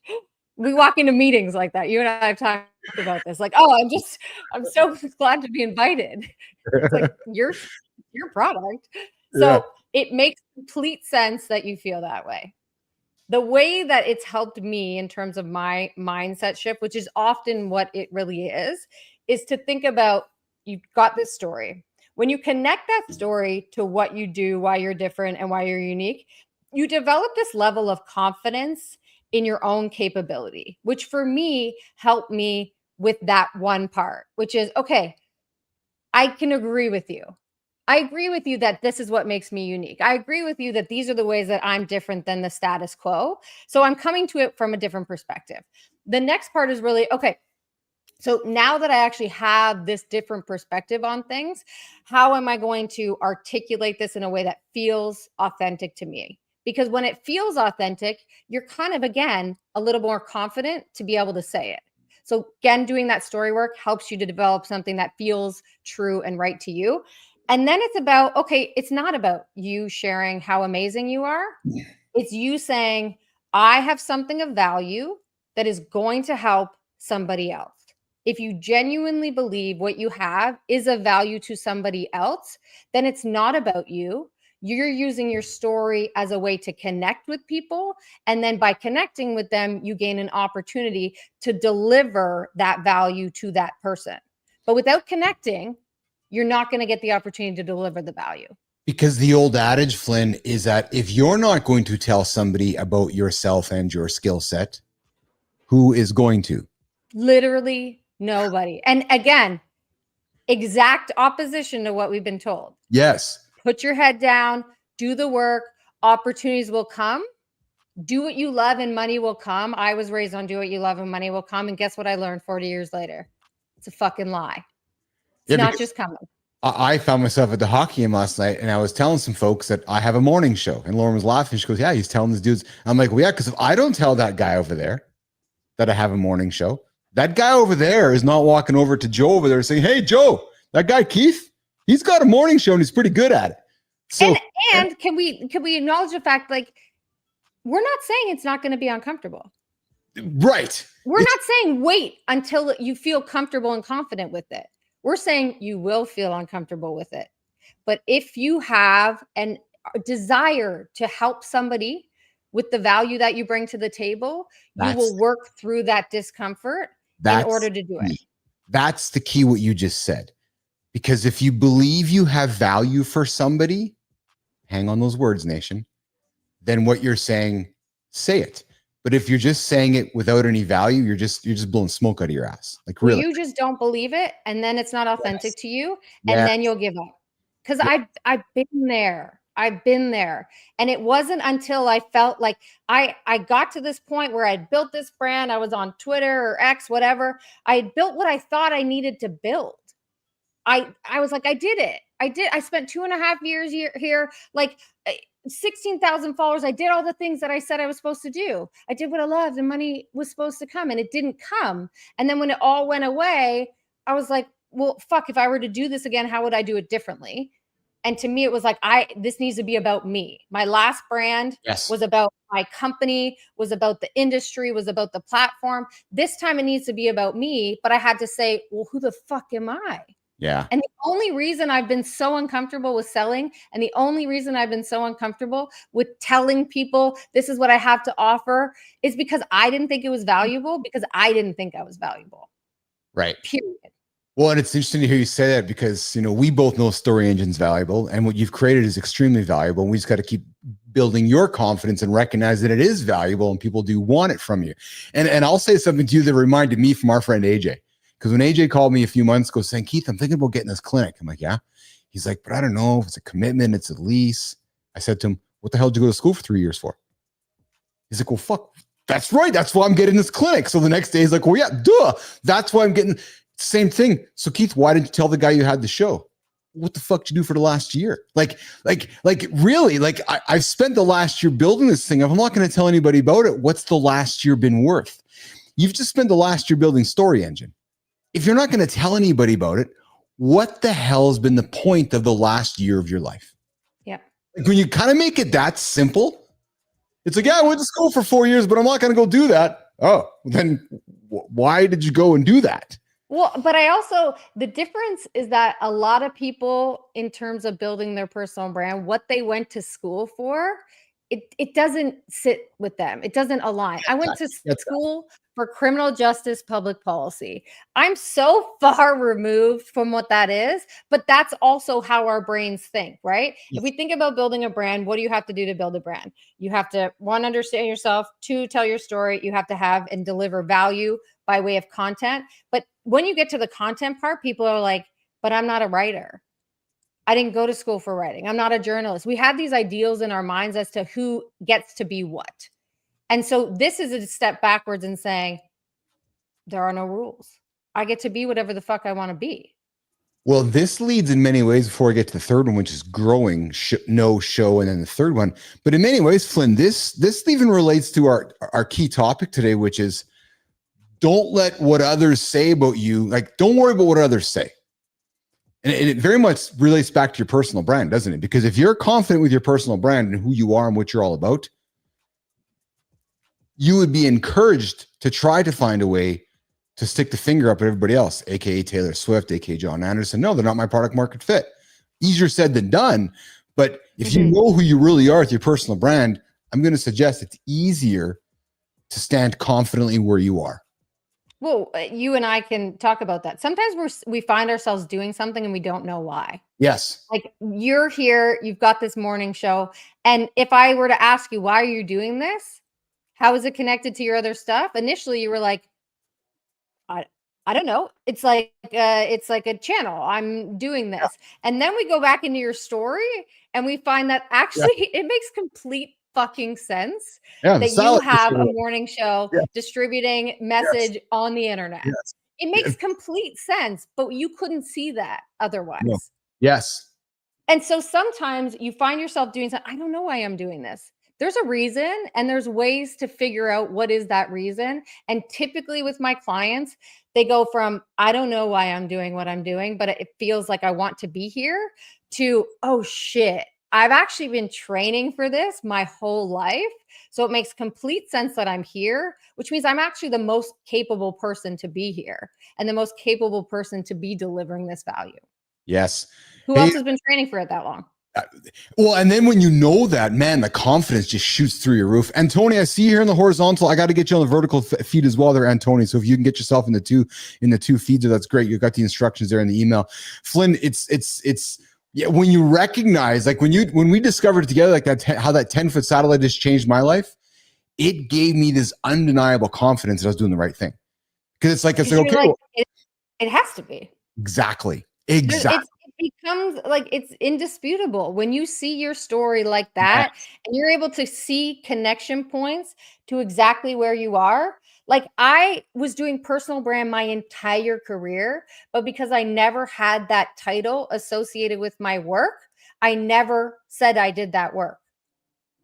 I worked in pro sports. I worked in philanthropy. I worked in tech. I worked in all the things. When I looked back at my story, I was like, oh shit. I've been doing this my entire career. And then all of a sudden you're like, well, who else has been doing this their entire career? Nobody. Yeah. So I have a lot to offer here. And then I have confidence. And then I want to share my value because I have confidence in my value because I have confidence in me and my own self-worth. Great conversation, Flynn. Third one on the list here before we bring in Tony and wrap up our conversation. The third one is growing. So we went from no to show to grow. So, okay, I got my personal brand. I've sat down with Flynn. I've done all the work. She's given me my results. I got my kit of content. I'm ready to rock and roll. How do I grow it? What do I do? Do I build a website, Christina Flynn? Please don't. Don't build a website. So first, I'll tell you what, you want to focus on your brand book and you want to focus on your website. It's because you're scared and you don't want to put out content, and that's okay. But that's why you're doing it. Just acknowledge it. If you want to pay somebody $5,000 to build you a logo when we could do it, and it doesn't matter because people don't give a fuck about your logo, you're just scared. And that's okay. And then spend the next $5,000 setting up your Notion back end.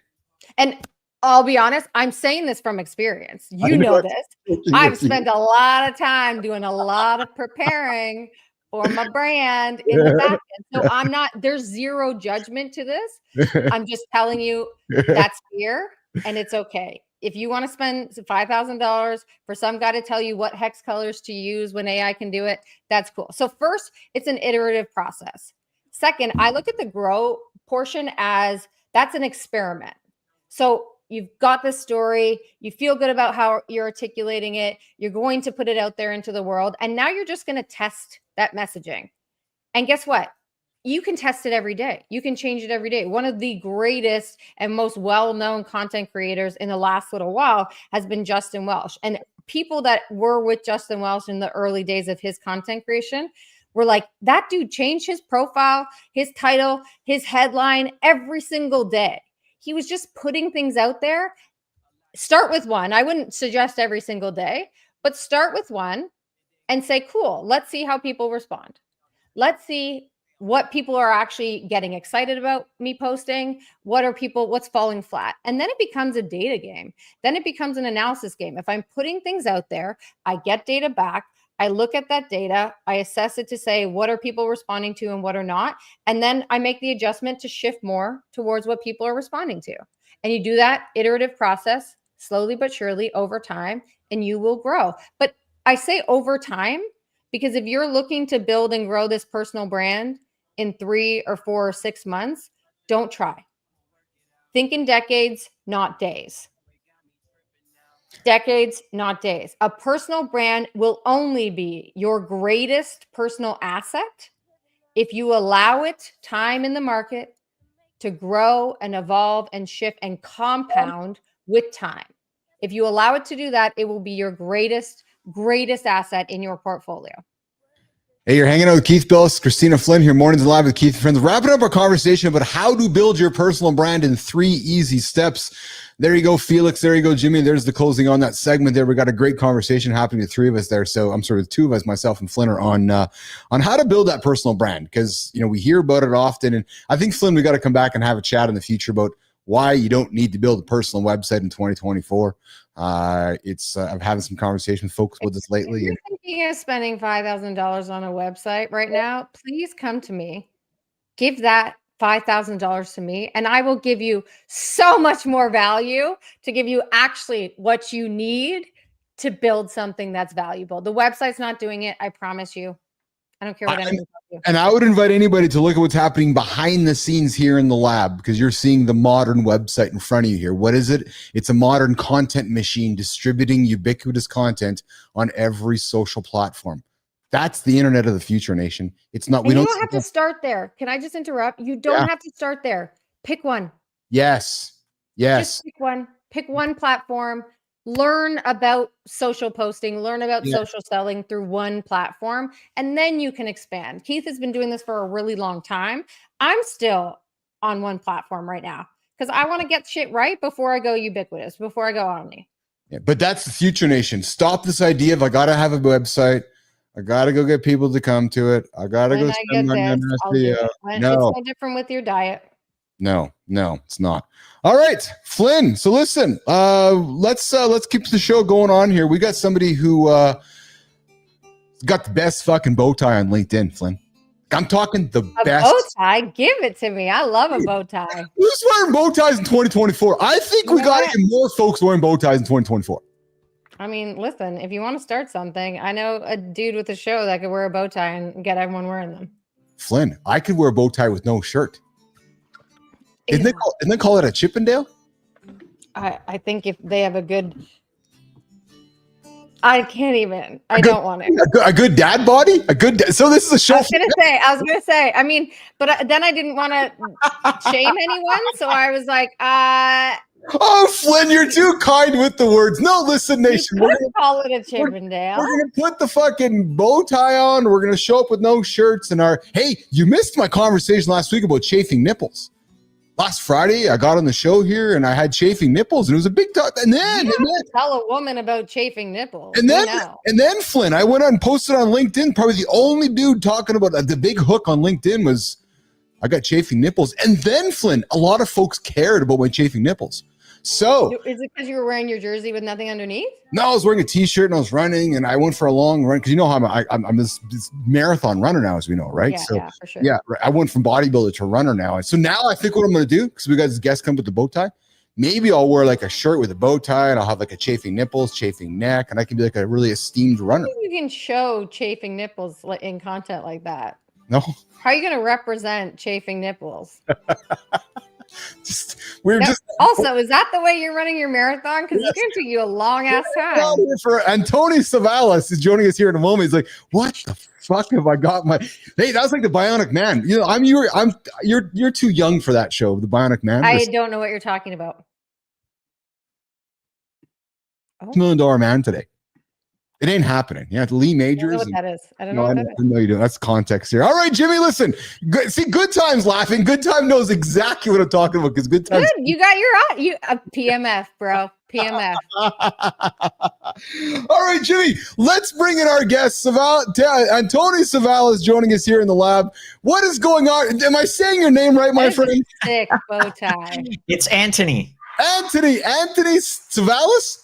Savalas, yes. I love it. I love the name. I love the first name. So Flynn, I gotta do Love Fest. I love Anthony's fucking bow tie. The guy's got the locks from Locks, man. You see photos on LinkedIn. He's got the flowing locks or dangling. You know, I swear, like he's just rocking and rolling, man. Then there's like it looks lavender. It might not be. It might be a blue. It is lavender. Okay, it's a lavender. It's purposeful. And then your spectacles. This is a vibe right here, Anthony. This is a vibe. All right. I love it. I used to be a long time ago a fashion designer. There you go. There you go. I took what I knew and I tried to apply it to the world of tech. And over time, I realized that why am I conforming to what a tech bro should look like? Yes. No, it's just like I'm letting the real me out. I didn't even know that I had locks until my hairstylist told me. No way. Like 6 months ago. She's like, you should let your curls out. I was like, curls? What the fuck are you talking about? Yeah.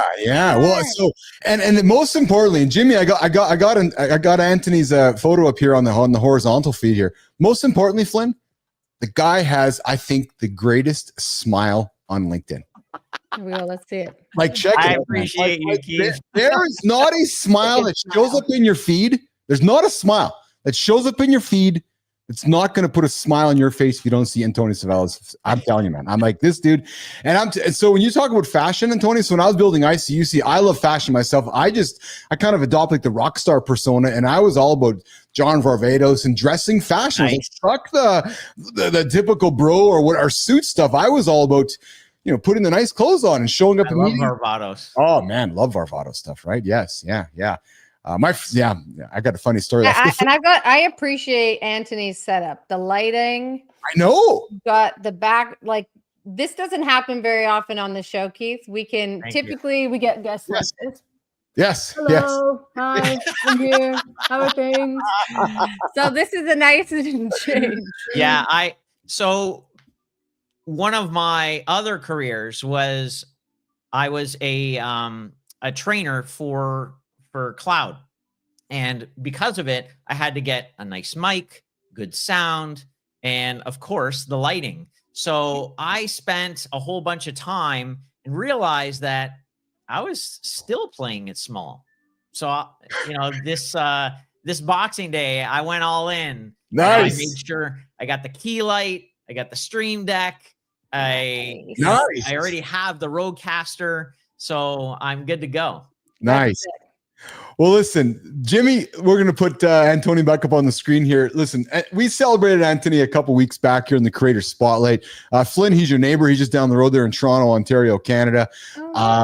We do this segment called the Creator Spotlight every single day around this time on the show. Why? Because there's some humans doing awesome work on the platform, and we don't spend enough time celebrating them. So I figured, hey, let's start celebrating folks. We came across Anthony's work, his smile. He helps leaders create workplaces where people love showing up using honest courage. He's a keynote speaker, leadership coach. He's all about speaking the truth, showing up authentically, and leading with courage. I thought we could take a few moments, Flynn, to get to know Anthony for a few minutes, get to know what he's all about, because I know we celebrated him from our point of view, but we didn't get to hear from Anthony. And then as we wrap up the segment with Anthony, he's got somebody, Flynn, he's got somebody who we're going to take the big old community spotlight, Creator Spotlight, and shine on them as well. But Anthony, before we get into that, human, let's talk a little bit about you, my friend, first of all. Talk about yourself, Toronto. What should folks know about Anthony Savalas?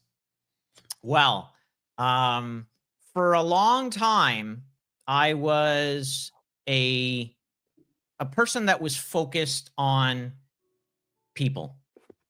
I love people. I love showing up for them. And for a long time, I thought about what would it be like to focus on people in the workplace, especially in tech, where a lot of us are working remotely or hybrid. And so we don't really get to have that connection. And so for a lot of, I'd say about a year and a half, I was focused on happiness. We should have more happiness in the workplace. Now, there is no person that's going to deny that. Everyone tells me, oh, we need more happiness in the workplace. But it was too high of a concept. It was too fluffy for people to actually grasp. Yeah. How the fuck do we do this? Yeah. So I got to a point where I'm like, you know what? I need to go one step deeper. I need to figure out what is the catalyst to happiness. And this is where I spent a lot of time digging into what that would look like. And so things like empowerment, things like authenticity, courage, trust, care, all these things started to come up for me. And that's when I was like, how do I describe this best? And this is where I came up with the concept of honest courage. And so honest courage is all about facing your uncomfortable truths about yourself. I love it. About other people, about your situations, and being able to show up and act with integrity. Even though you know that it's risky or vulnerable, but you do it anyways because you know that it's right. You're coming from a place where you feel it's right. And so when people do this, when people act with honest courage, this is where we can show up to workplaces where people want to come to work. You know, you hear so many stories about people being forced to go into work. Well, what about having a mindset or a place where you actually want to go into work? You want to hang out with the people that you work with. You want to tell other people about your weekend and the things that you love the most. And, you know, looking at it from a people perspective, because this is what makes workplaces so great. This is what makes us want to go into work. It's not just the work itself, but it's the people that we work with, the people that we can connect with. Flynn, so now I am taking this concept not only worldwide on stages, but I'm also coaching others, coaching leaders, coaching people on how to act with honest courage. I love it. I have so many thoughts. You know, I have so many thoughts, Key. My brain is already bursting. I'm already like, we're going to message and we're going to go for a coffee. We are down the street from one another. We shall be friends. So you are my friend, and I have decided. Yay! Anyway, yay! We did it. It's so I haven't worked in corporate for a long time. My wife still works in corporate in the fashion world, and she talks a lot about this, but nobody has a way to articulate it. So one, I love that you've taken this idea and this framework and you've turned it into something that people can articulate. You're owning it. We talk about building a personal brand. You're owning this concept and what it means to you. But what you're really saying to people is honest courage is when you know your authentic self, not just like this idea of authenticity, which is bullshit. When you truly know your authentic self and you believe it, you have a much easier time showing up and being able to implement honest courage. Because when you're doing the right thing as defined by you, you're able to do it unapologetically. You're able to say, well, if that doesn't work for you, then I don't fucking care because I believe it. It's me. It's true to me. So that you need to figure out that part, the authenticity of like, what do you actually fucking believe? And I get it because we have spent our careers in places that have told you what you're supposed to believe in, that have told you this is your mission. Everything you do is around this mission. And we've told our brains, that's me. But when you separate yourself from that identity, who are you? That's what you need to figure out. Yeah. So it's bang on. And with that, the backstory to this all was I was showing up authentically, unapologetically, with a big ass grin on my face, big bow tie on. And I always showed up with a great attitude. And, you know, those people, there was a ton of people that would shit on me. A ton of people that would say, oh, give him a month, he'll feel just as miserable as the rest of us. Fuck that. I want to come into work happy. I want to feel like I have a purpose, like I'm doing something. And so when I started to do this day after day over a course of so many years, I had a leader actually ask me, Anthony, how the fuck are you always so happy? What is your secret? I want to know. And it had me go down this rabbit You had to hole. go back though, right? You didn't know the answer. You were like, I don't know. I just do it. And this was, like I said, I thought it was, you know, how do I come up with a formula or a recipe for happiness? And I came up with a concept that worked called the happiness blueprint. And it was too surface level. I needed to get deeper. I needed to get into people's hearts. And with honest courage, that was just, I woke up literally at 1:30 in the morning. I was like, oh my God. And I started writing like crazy. Oh, that's the best. And it goes to show people too. And I've experienced this myself. There's one thing about having a concept. You have to tie it to something that people are willing to pay for. So I experienced this. I love storytelling. I love the personal story side of what I do. I went to market initially with, I'm going to help you figure out your story. We're going to do that together. And then we're going to be out. And nobody bought it because they're like, I don't know. It's not that important. It wasn't tied enough to the outcome. So I started selling personal brand. I don't necessarily love the idea of selling personal brand over personal story, but by selling personal brand, I got to do the thing that I wanted to do. And you're saying that by selling honest courage, which is a very clearly defined framework idea, you were then able to get to, this is actually just about happiness. Can we just talk about that? It's just, it's happiness repackaged. So here's the tough question though for both of you, actually. And before we get to the creator spotlight, let's needle to a tough question. So happiness is fluffy, smiles and happiness. But yet at the end of the day, you want somebody to write you a check for your services, Anthony. Yeah. How are you monetizing happiness? I wasn't. That's the whole thing. And for the first time, I'm going to admit this out in public. Oh, hold on, Jimmy. Hold on. We got to get the cut here. All right. I haven't made a penny in 9 months because I was trying to sell something that people would not buy. And this, That's actually and this had weirdly me fitting. realize that I needed to pivot. I needed to figure out either another spin on happiness or what is it that I'm really trying to say? Because this is how people responded. Yep, pretty much. I mean, That wasn't to say your idea was invaluable, though.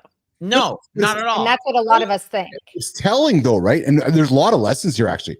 Business lessons here. There's, man, a lot of lessons, because you can have a concept, you can have an idea, but as Anthony said, 9 months, nobody's paying for it. At what point you're like, oh, yeah, I guess this is not a product that somebody's willing to open their wallet for. Exactly. Huge lesson, Anthony.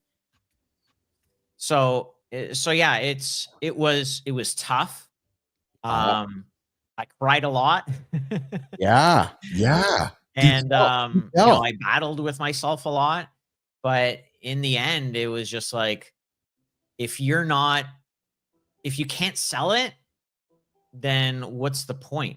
Unless you're running a mission or something that you care about so much that you don't care to make money. Sure. Great. But I'm on a mission, but I also want to feed my family.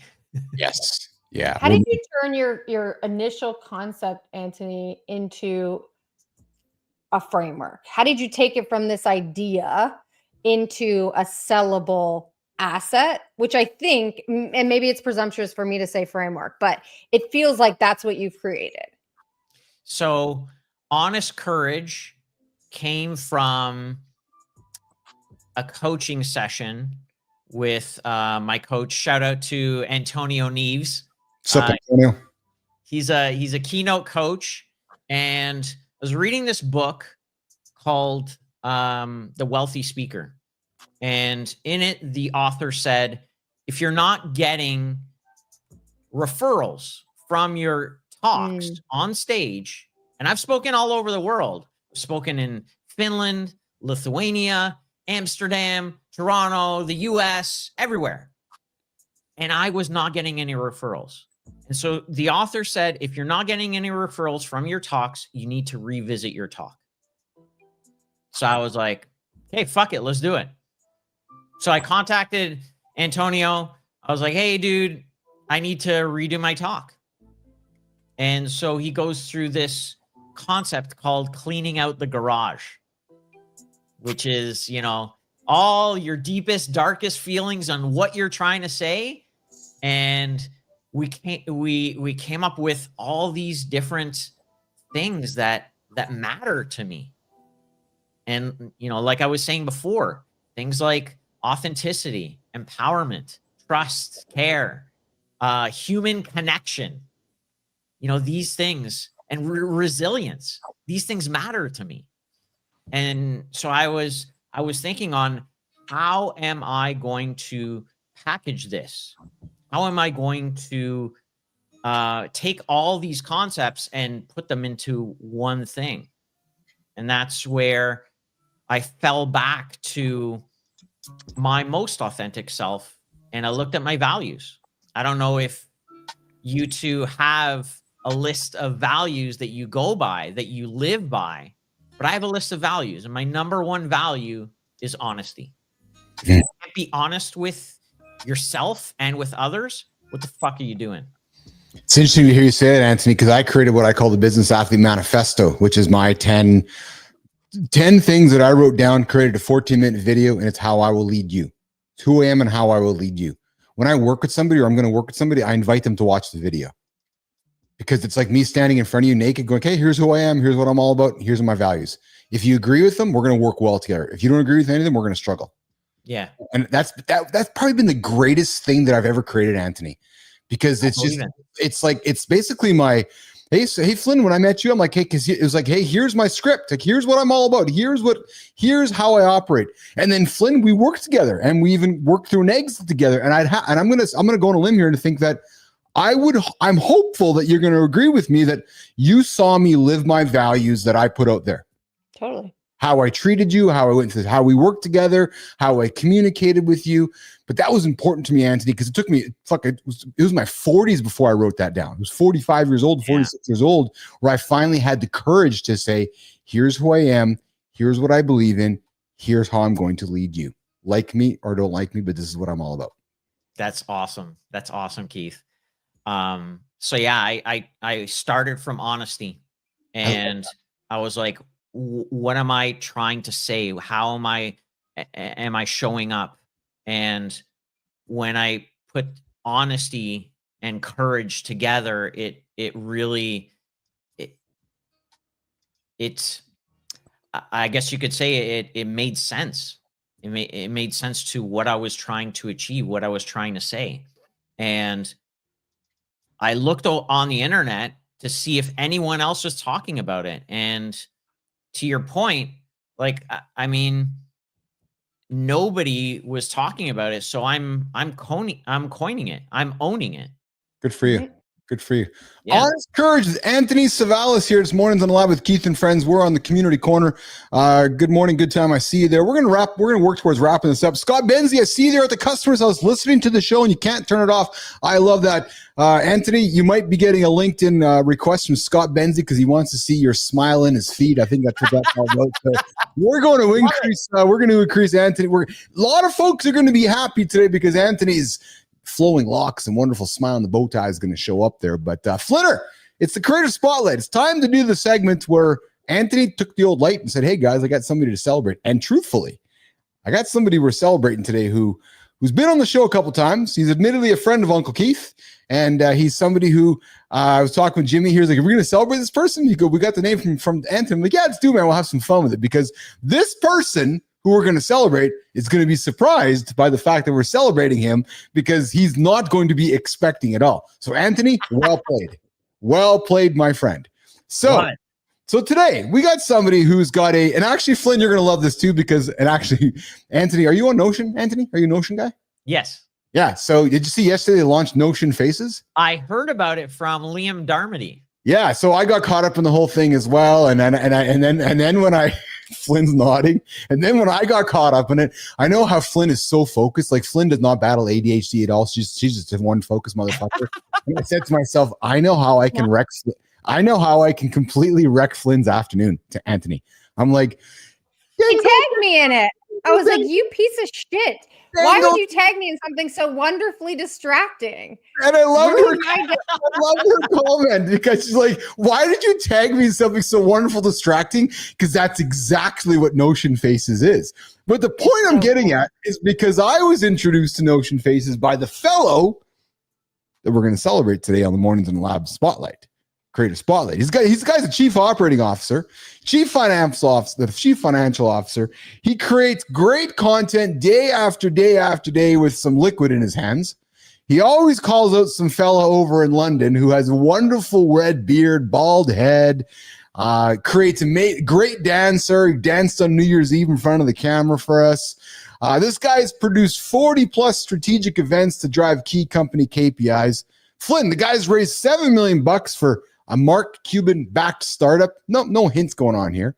This guy started his career in the worlds of accounting and finance. He's working on TV shows for LinkedIn. The guy is all over LinkedIn. The guy might be one of the most honest, authentic, repeatable, time and time again creators on the platform. He's not Justin Welsh. He's not Jay. He's not Lara Costa. He's somebody who comes from a whole different vein on the LinkedIn planet, who does all of the work himself, and I'm not suggesting nobody else does. But today, Mornings in the Lab with Keith and Friends, he's on his way to 94,000 followers. Jimmy, let's do it.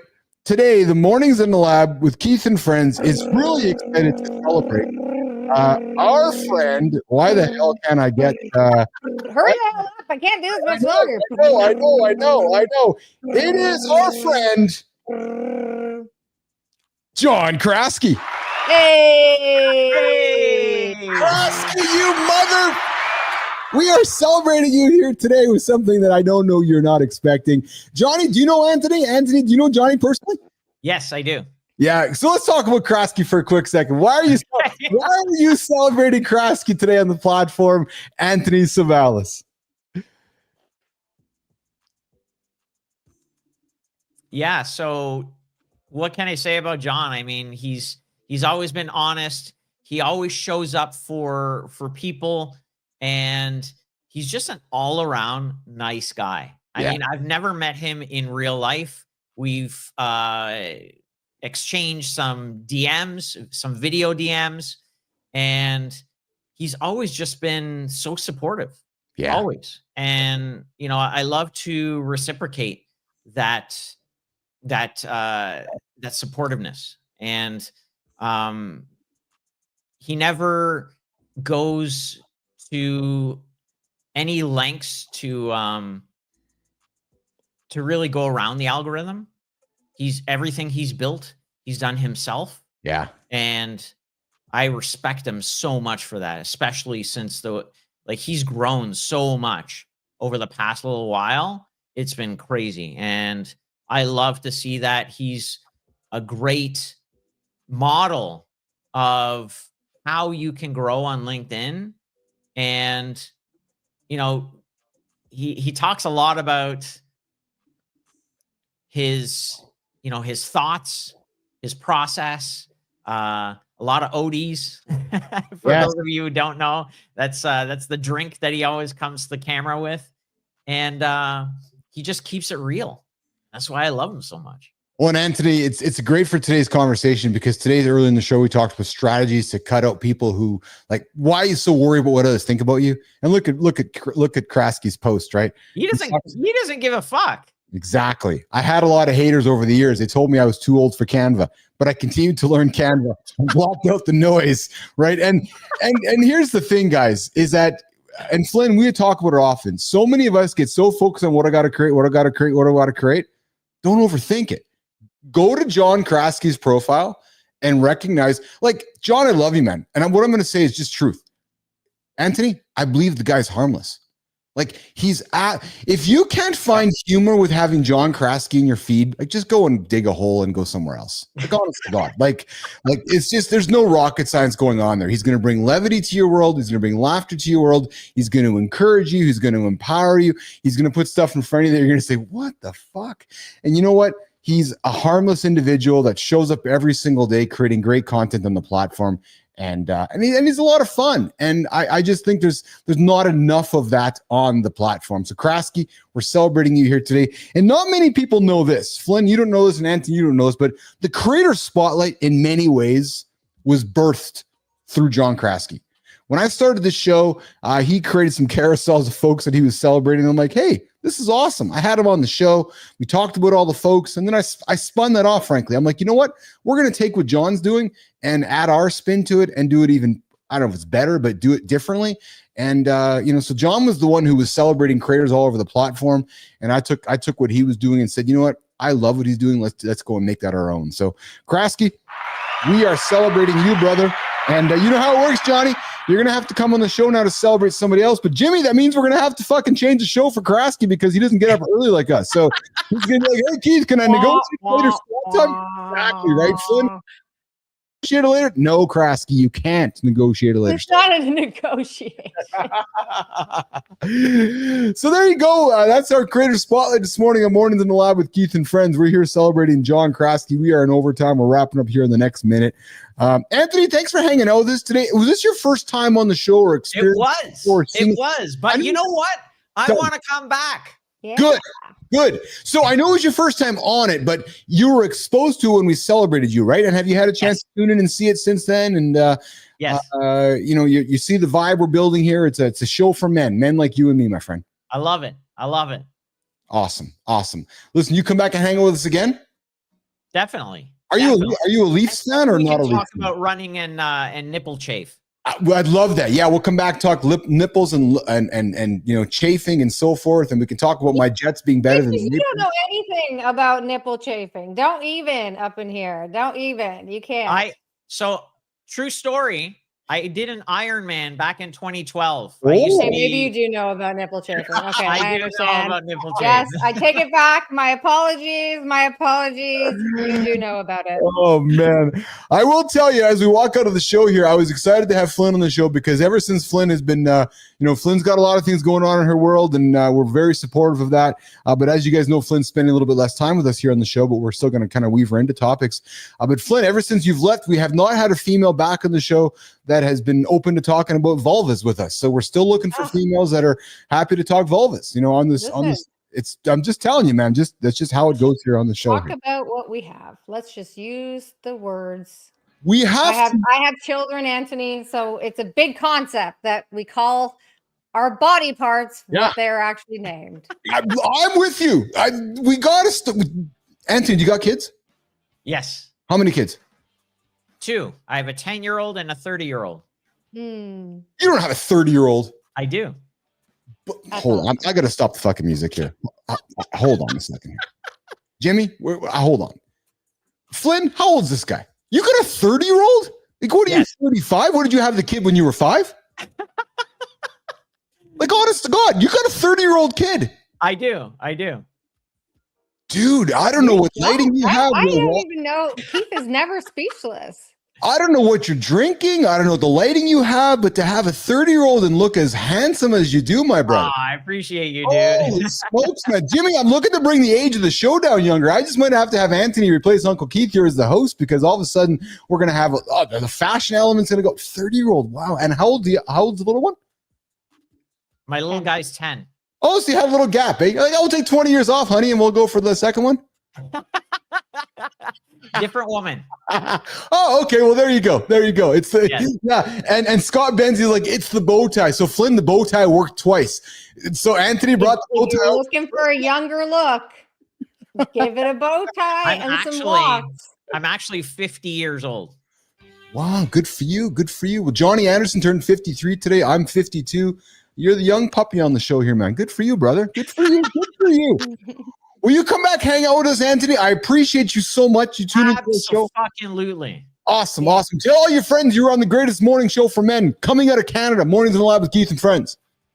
Definitely. All right. On behalf of Anthony Savalas, Christina Flynn, myself, Keith Bilous, John Anderson, Marty Fitt, Lauren, Jory, Scott Benzie, Jimmy, Tommy, everybody on the crew. Love you guys. We'll see you guys tomorrow in the loop, 8 o'clock Eastern time, right here. Morning in the Lab with Keith and Friends. Get out of here, Jimmy. Hang tight, Anthony. Hang tight, Christina. All right.